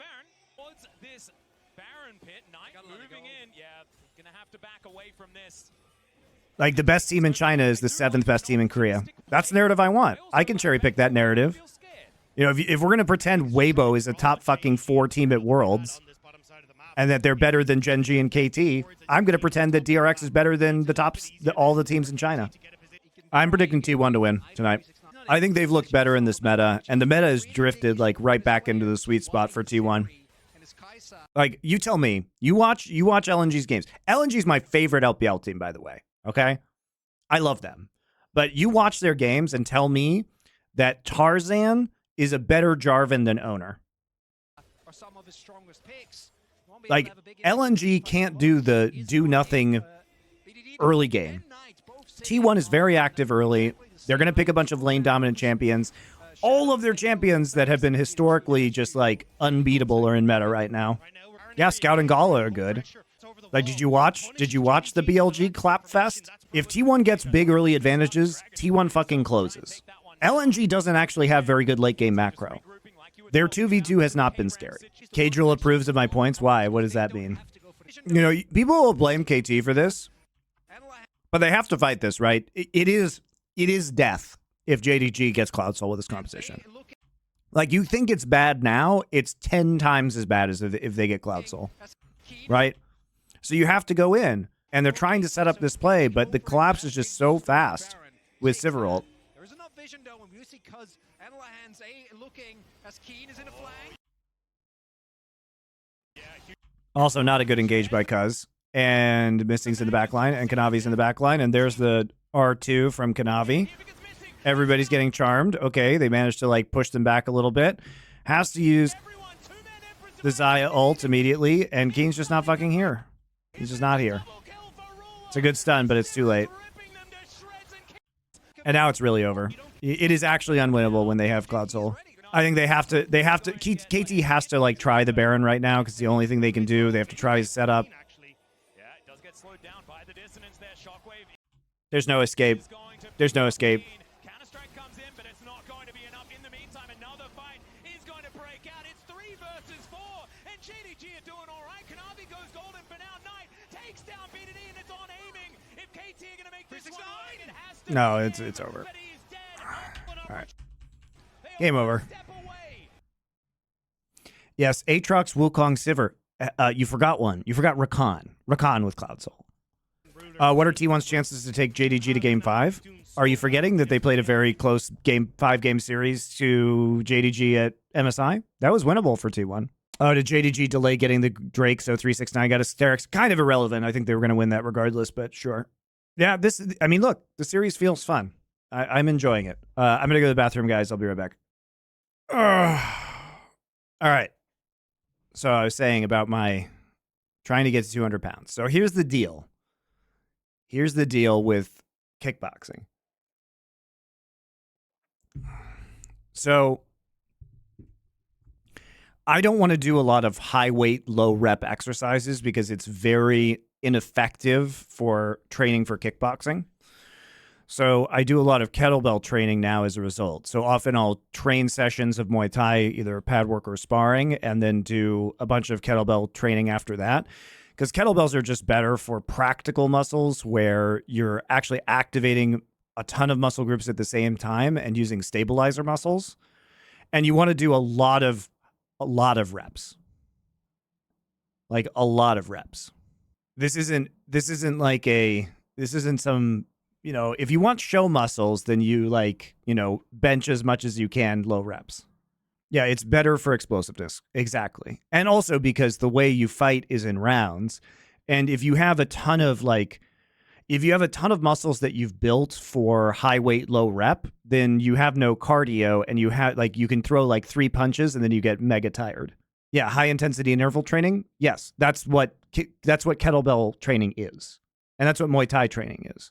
So it's harder to gain muscle doing that unless you do a lot of it.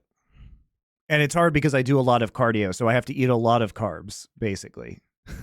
You're an athlete that performs in a different plane of motion. Doesn't make sense to do more heavy lifts. No, it's actually much better for me to do kettlebells and calisthenics. Does it unlock elephant trucks? I mean, I could truck from California, too. I know how to get the trucks, guys. I can get the trucks. That's not a problem. I can do it from anywhere on Earth. I can do it from the moon. Trying to become Giga Chad Monty? I was always Giga Chad Monty. Where's the best place to hit your opponent with a leg kick? Chop down right above the knee from the outside, inside of the thigh on the inside. I mean, you can kick him right in the knees, too. That's pretty good. You're in clinch improved after working on your back a bit. That's fair. I mean, if you do, that's fair, right? But you can also work your back with kettlebells. Yeah, I miss RTS games, man. Hopefully we got a good one soon. I'd love to get into casting RTS. Again, did it for many years. All right, let's talk about this draft. So KT now going to be on blue side after that loss. Going to ban the Wukong, so we still see the Xayah. Same bans over here. Xayah first pick. Going to see the Rakan. I like the Lulu. So they're saying we're not going to go for lane dominance this time. It actually failed. I mean, they lost lane last time. And now we want to take the Lulu pick, which does make the Sivir pick a lot harder, right? Provides a lot more appeal. Take the Vi here.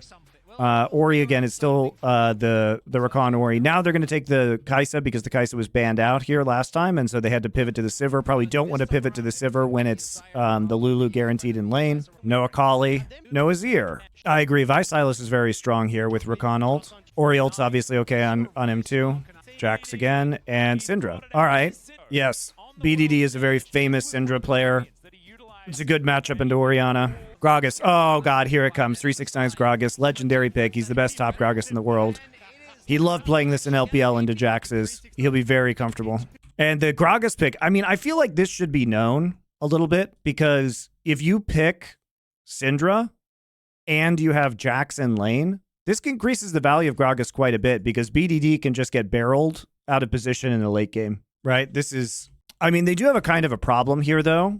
We'll have to keep an eye on how Ruler builds because they're very low AD. He's probably going to have to build a crit Kai'Sa build here because going a mixed build is going to increase the value of MR like insanely. Difference between Ruler Kai'Sa and other Kai'Sa? I don't know, man. Aiming's been really good on Kai'Sa. Gala's obviously an amazing Kai'Sa.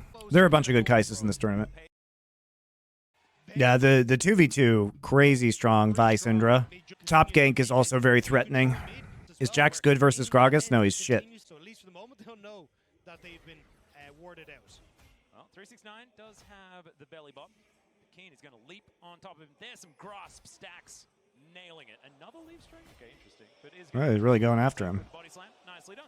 Nice start. Okay. Ignited as well as Ruler could be in trouble. Morto's coming down. Good trade, actually. They're going to get bot priority as well. This is working really well for KT. These are good advantages for KT. Will you watch Final Live or still VOD review? I can't watch it live, dude. Don't have co-streaming. So it'll be VOD review the day after.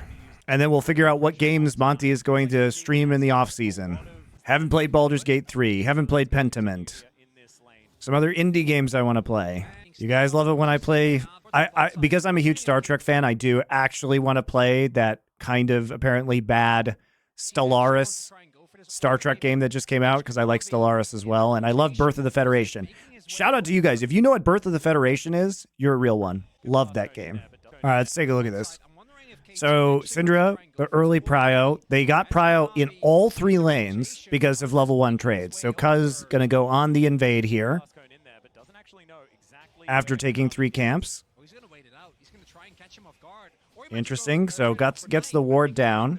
And now they're going to try and ambush them because the Lulu is freed up out of lane. And Syndra's fainting over. Ori on the recall. Oh my God, this feels amazing. But instead, the Vault Breaker is going to be charged. Finds it there onto Kanavi. And now it's a Smite War. Ward is in the brush there for KT. Good trades. You got it. Cuz got it. You can keep pushing this. You can keep twisting the knife. You forced Ori TP. Ooh, yeah.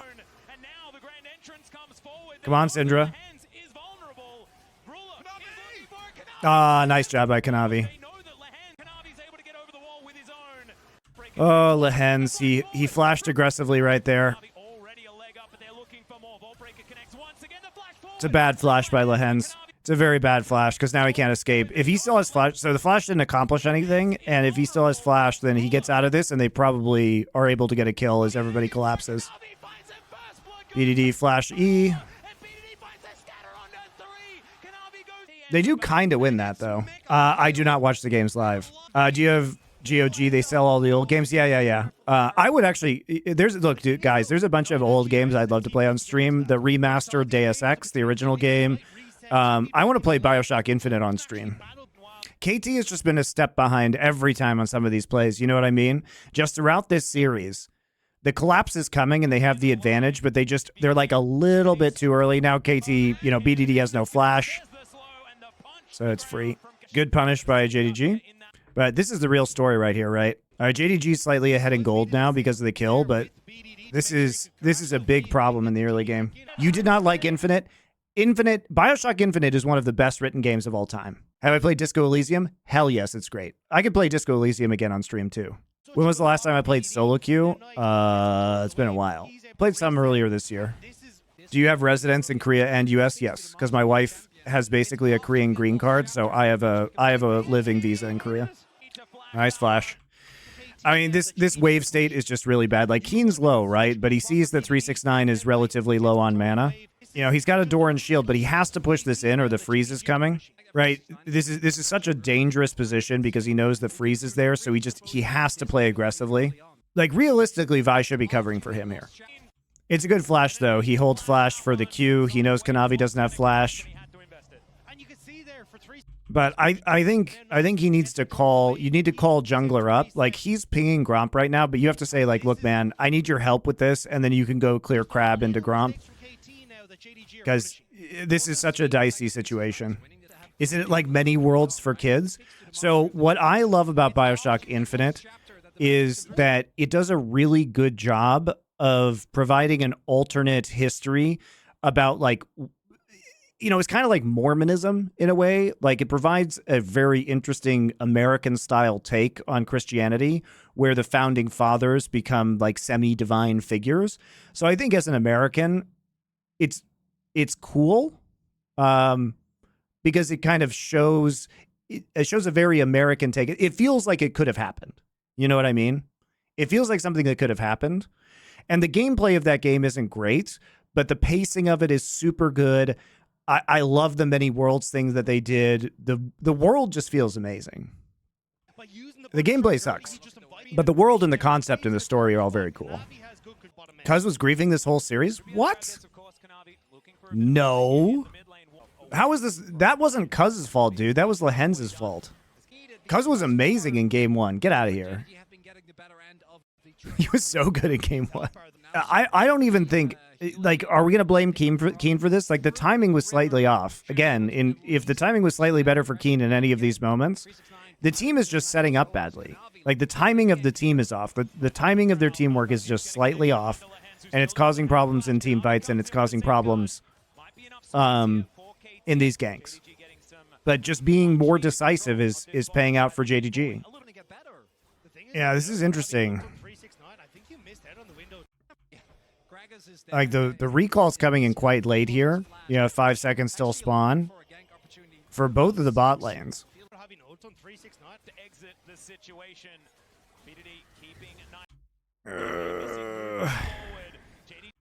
This is rough, guys. Like, this is almost a really rough play because Cuz right here, right? He doesn't have upgraded smite yet. Neither of them do. And he comes through and he uses his smite, which upgrades his smite, but then he doesn't have smite anymore. So it's a pretty ropey Herald, honestly. 369 does have the inside track. That is going to be the secure on the Rift Herald. And now 369 has to flash Counter-Strike. Not going to be there. Yeah, Kanavi also didn't have 6. Cuz hit 6 and got the smite upgrade at the same time, so gets his flash out again. So another flash taken from BDD. BDD has been having a tough time since he had to use his flash to secure that kill because of Lehenz's boo-boo in the bot jungle. This matchup's so annoying for Jax, guys. You see that the body slam just completely spaces you perfectly outside of Counter-Strike range. And 369 is so good at this matchup. Only one plate is rough. Yeah, just give it up. There's no point in doing that right now. Like, if you think about it, plates are still up on the map. You can get lane priority. Like, you might be able to trade this for a couple plates. Ooh, that's not very helpful. Chemtech Soul. Also, this allows Jax to catch back up in terms of CS too, which is a good bonus. What are you going to cast now that the viewership of Overwatch 2 isn't there anymore? What do you mean? I haven't cast Overwatch in years. I don't need to cast anything. I have no plans to cast anything. is the question as the knockup.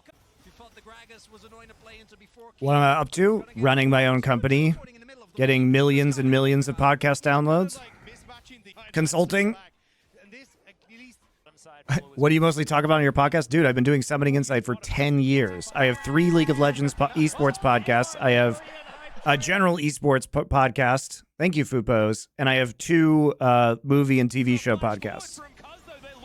Oh, man, this is a great fight for KT. So Ruler's not there. And JDG trying to get control of the river prior to second Herald spawn. Polymorph straight in to Vialt. Nice knockup. Cuz just on the back line here for Knight. Flash forward, repositions BDD. Now they have an angle on Kanavi. Stun. Kanavi has to flash out. You have a movie and TV podcast? Here, you can just go to the link. Here you go. Subscribe to that channel. Do one with Doa, and I do one with Richard and Thorin. It's been a lot of fun.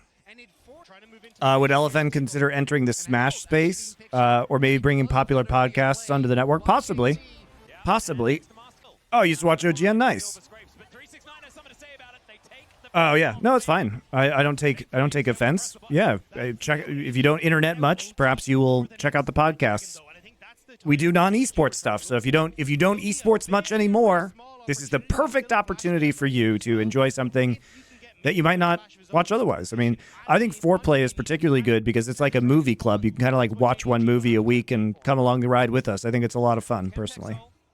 How do you monetize the podcast outside of sponsors? No, that's how we monetize the podcast, with sponsors. That's how all podcasts monetize. Right at the dragon spawn. It doesn't really matter. They can take mid lane for this.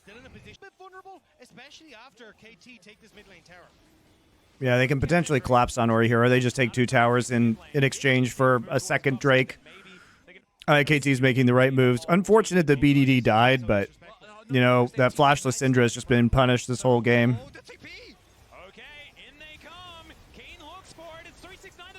Great dive. Great dive.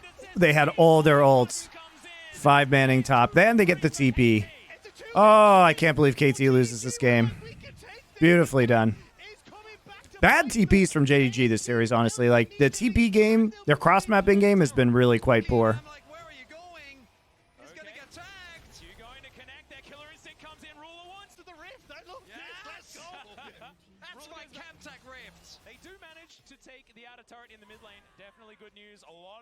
Why did we refer to T1 number 2 as Judgment Day? Because it was a joke about, because T1 was Terminator 1, right?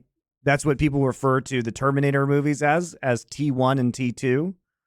So we called them Terminator and Judgment Day because it was Terminator 2 Judgment Day.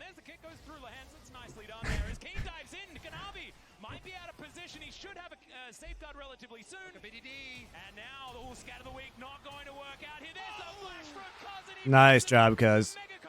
KT just doing a great job. T1 or LNG? T1, baby. I actually think T1's great in this meta. And LNG has not been as good. Especially early game. Tarzan has been not great, unfortunately. Is there an esports winter in the East? Yeah. I mean, the Korean teams aren't doing very well either, guys, financially. That's why they had to implement, or chose to implement, the luxury tax, right? The Korean teams are in very bad shape right now. Did you put any money on esports bet? I did. I bet on all of the underdogs. So hilariously, I bet on BLG and they won. I bet on KT. I bet on T1 and I bet on NRG.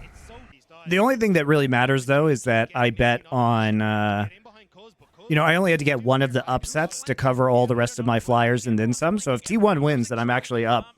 I'm actually up on the week. Man, you guys think Cuz is bad? Cuz has been fucking running this game. It's free Baron? Free fucking Baron. Free Baron. No TP Ori. No TP Ori. No TP Ori. Oh, BDD's in base. No. I guess it was a little too much to ask for the 20-minute Baron. This is the smart play. You get control now. You take bot tier 1, you get control. This is the smarter play. Extend your gold lead. 5k gold lead, 20 minutes. How do they lose this, man? This is such a good game state for them. People like as well. I don't think LPL forces that Baron, honestly. Not with BDD and base. If BDD is there, I think this is smarter. You actually get a golden vision advantage where, because remember, you're running the pick composition, right? This is a pick comp. This is what I wanted KT to run in this series. Oh, I see him. This is the E. Doesn't matter. Cuz is huge. He has Sunderer on Vi, so his burst is massive. Please do the Baron, dude. Please start the Baron. Force the TP.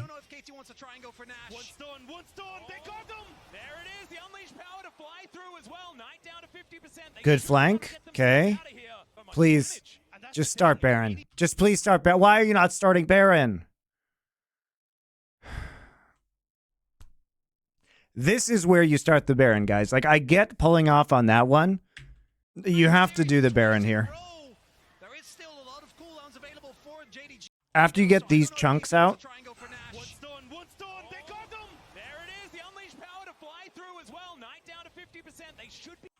Keen's already here. Just go. Who cares about this fucking Chemtech Drake? At least force 369's TP. Still looks like JDG. They're gonna like right. Second go back home again unless he can get some of his health from these big old. Thoughts on the Broncos beating the Chiefs? Hell yeah. You love to see it. Part of me wishes they would have lost just for draft pick reasons, but they've got a bye week and then they play the Bills. So maybe if they, if they can pull off an upset against the Bills too, then, and they've been playing a lot better, maybe they can actually make a wild card spot in the playoffs.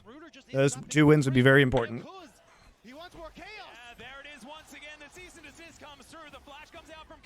Nice Q. Forces flash. Excellent.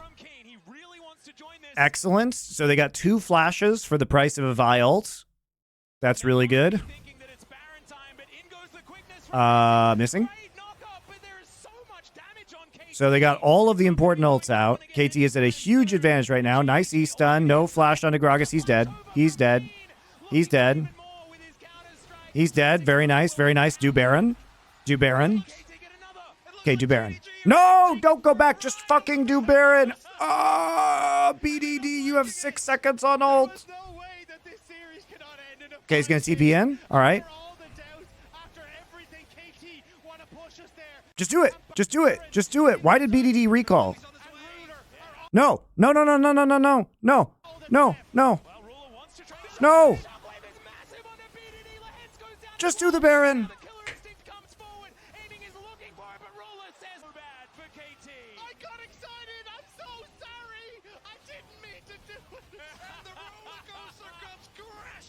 Not like this. Not like this, guys.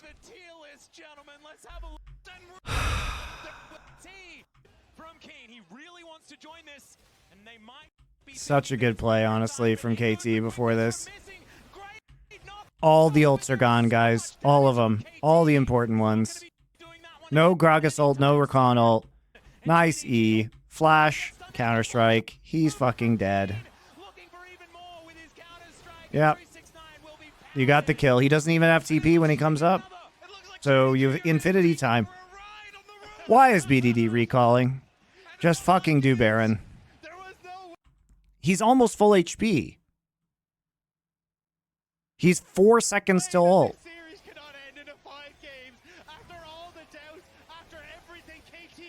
You have perfect control over the pit. Hey guys, pop quiz. Do you guys think that Kai'Sa is a good dueling AD carry? Do you guys think that's true? What is Keen doing? Is Keen doing fucking Krugs? Is Keen fucking doing Krugs? Is he Krugging right now? Is he Krugging? Oh my god. They literally lost this game for Krugs. BDD buys a stopwatch. That's great. I don't care. So there's several problems, okay? BDD is fucking doing Krugs instead of zoning them out to secure Baron. What the fuck is the point of doing Krugs? Guys, is Kai'Sa a good dueling AD carry? Is Kai'Sa a good dueling AD carry? Do you think you should step up in Q range of a Kai'Sa who has ult up still?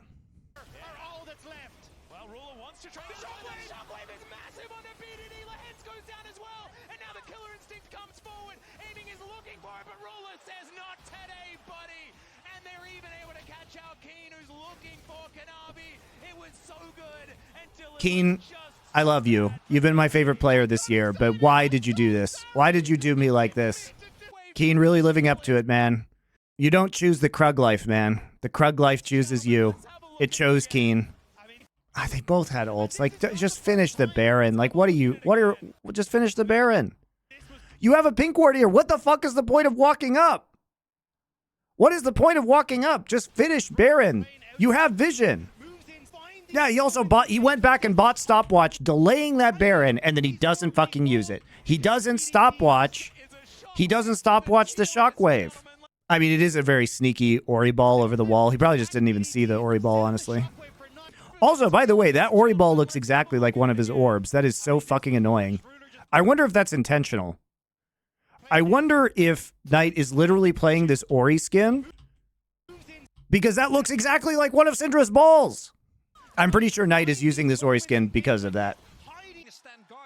That is outrageous. What a stupid way to lose in every single sense. What a stupid way to lose. Well, it was the most KT ways to lose, though. Play a great fucking game and just throw. Can't believe the Krug life chose Keen, man. Keen, you were supposed to get out. You're supposed to get out of the Krug life. You had gotten clean, man. You had gotten clean from your dirty days on the Afrika Freaks. He went right back and he relapsed, man. Okay, it's still crazily, it's still winnable for KT, right? Can they catch them out of position, or can they just take down some turrets? They don't have a wave, so it looks like the end. Okay, BDD, buddy. You still have flash, and you still have stopwatch, because you didn't use it. I don't know about this one. It could be dangerous immediately. He is going to go into stasis, but the shockwave was put down. The boiler secret rule finds it. Kanabi finishes it off. The Featherstorm is going to be used. Aiming is the last hope here for KT. And the cease and assist goes down onto Ruler. KT is still trying to find it, though. Keen gets one back onto the jungler, but into the back line was Cuz, and he is going to be taken down right there. And as it sits, 2 for 2. In the 4 versus 5, though, JDG are able to get the go. To be fair, JDG did play that well, right? But again, this is one of those things where it's like KT is just like a half second off. They're a half second late. You know, if this teleport comes in a half second later, BDD's in a position where he can actually just scatter the choke, right? You know?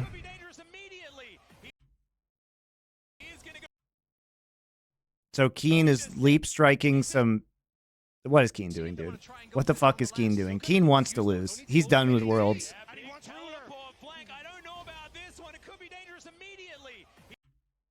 What is he doing? What is he doing? Like, he's getting out of shockwave. He's getting out of shockwave range, right? But really good patience. He's getting out of shockwave range is what he's doing. Kanavi in. Nice job. Gets polymorphed. Kanavi actually didn't do anything, but...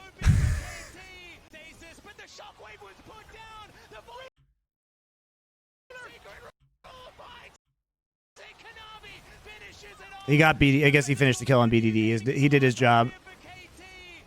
Kicked aiming. Did he kick aiming into BDD? It's hard to see.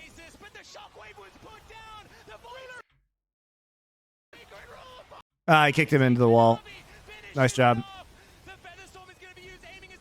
I mean, it's good. I don't think it mattered that much. That wasn't the main problem. Yeah, he can kick people in polymorph. Crazy how that ability works.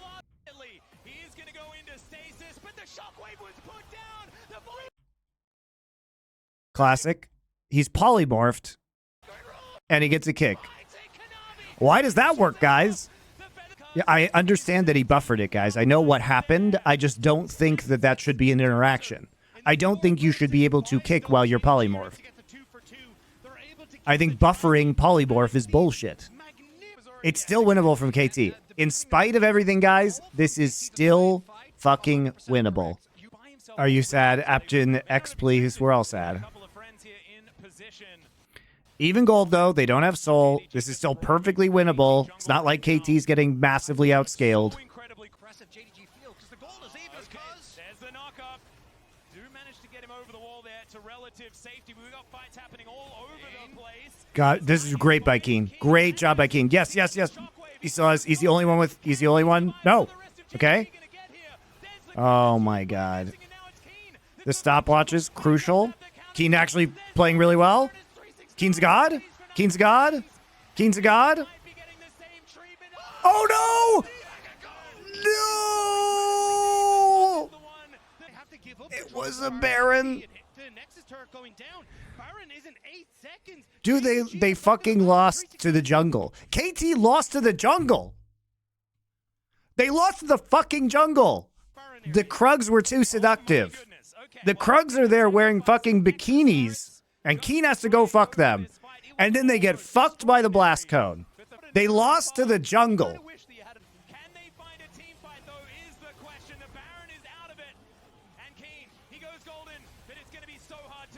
I mean, you have to fight this, right?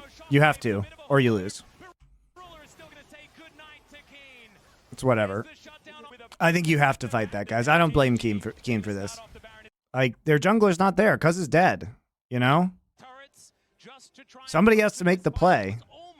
Keen played this so well, man. It's so fucking troll. It's so fucking troll. Also, by the way, here's what's insane about this, guys. So Keen's in, right? If Keen is right on top of these guys, if he goes with the rest of them, if Keen is on the right side of the blast cone and he goes right here, they get a 3-man Counter-Strike stun. They get a 3-man Counter-Strike stun and the game is fucking over. Because he's channeling Counter-Strike right now. Like, think about Keen getting this Counter-Strike stun, kills missing, kills Knight, game is over. Game is fucking over. Ruler wouldn't go in.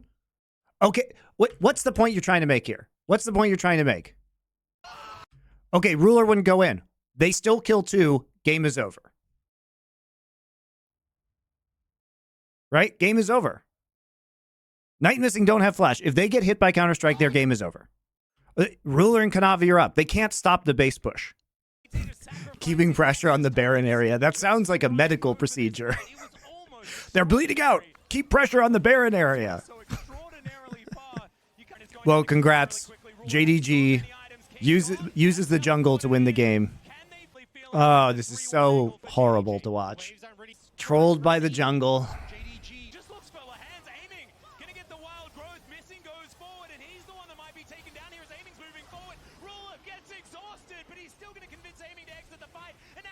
Nice flash by aiming. I think that was the best fight that they could possibly take, KT.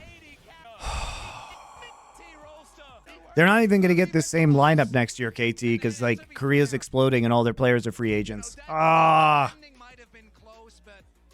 Watch the Nexus fight? I don't want to. I don't want to.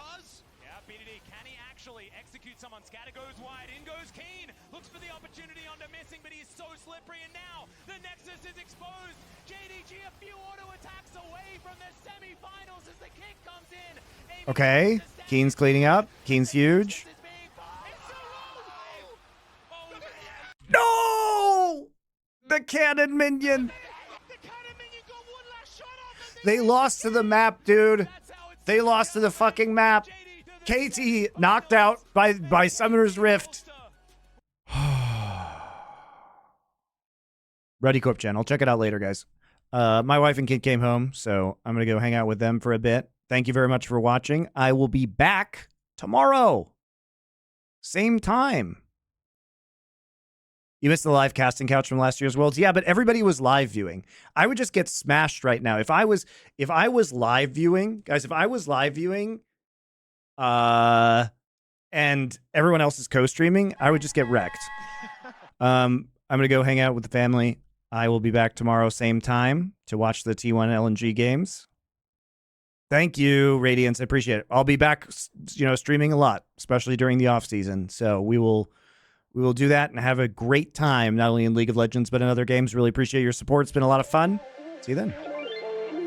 Ain't no love like a real love, but it goes so fast.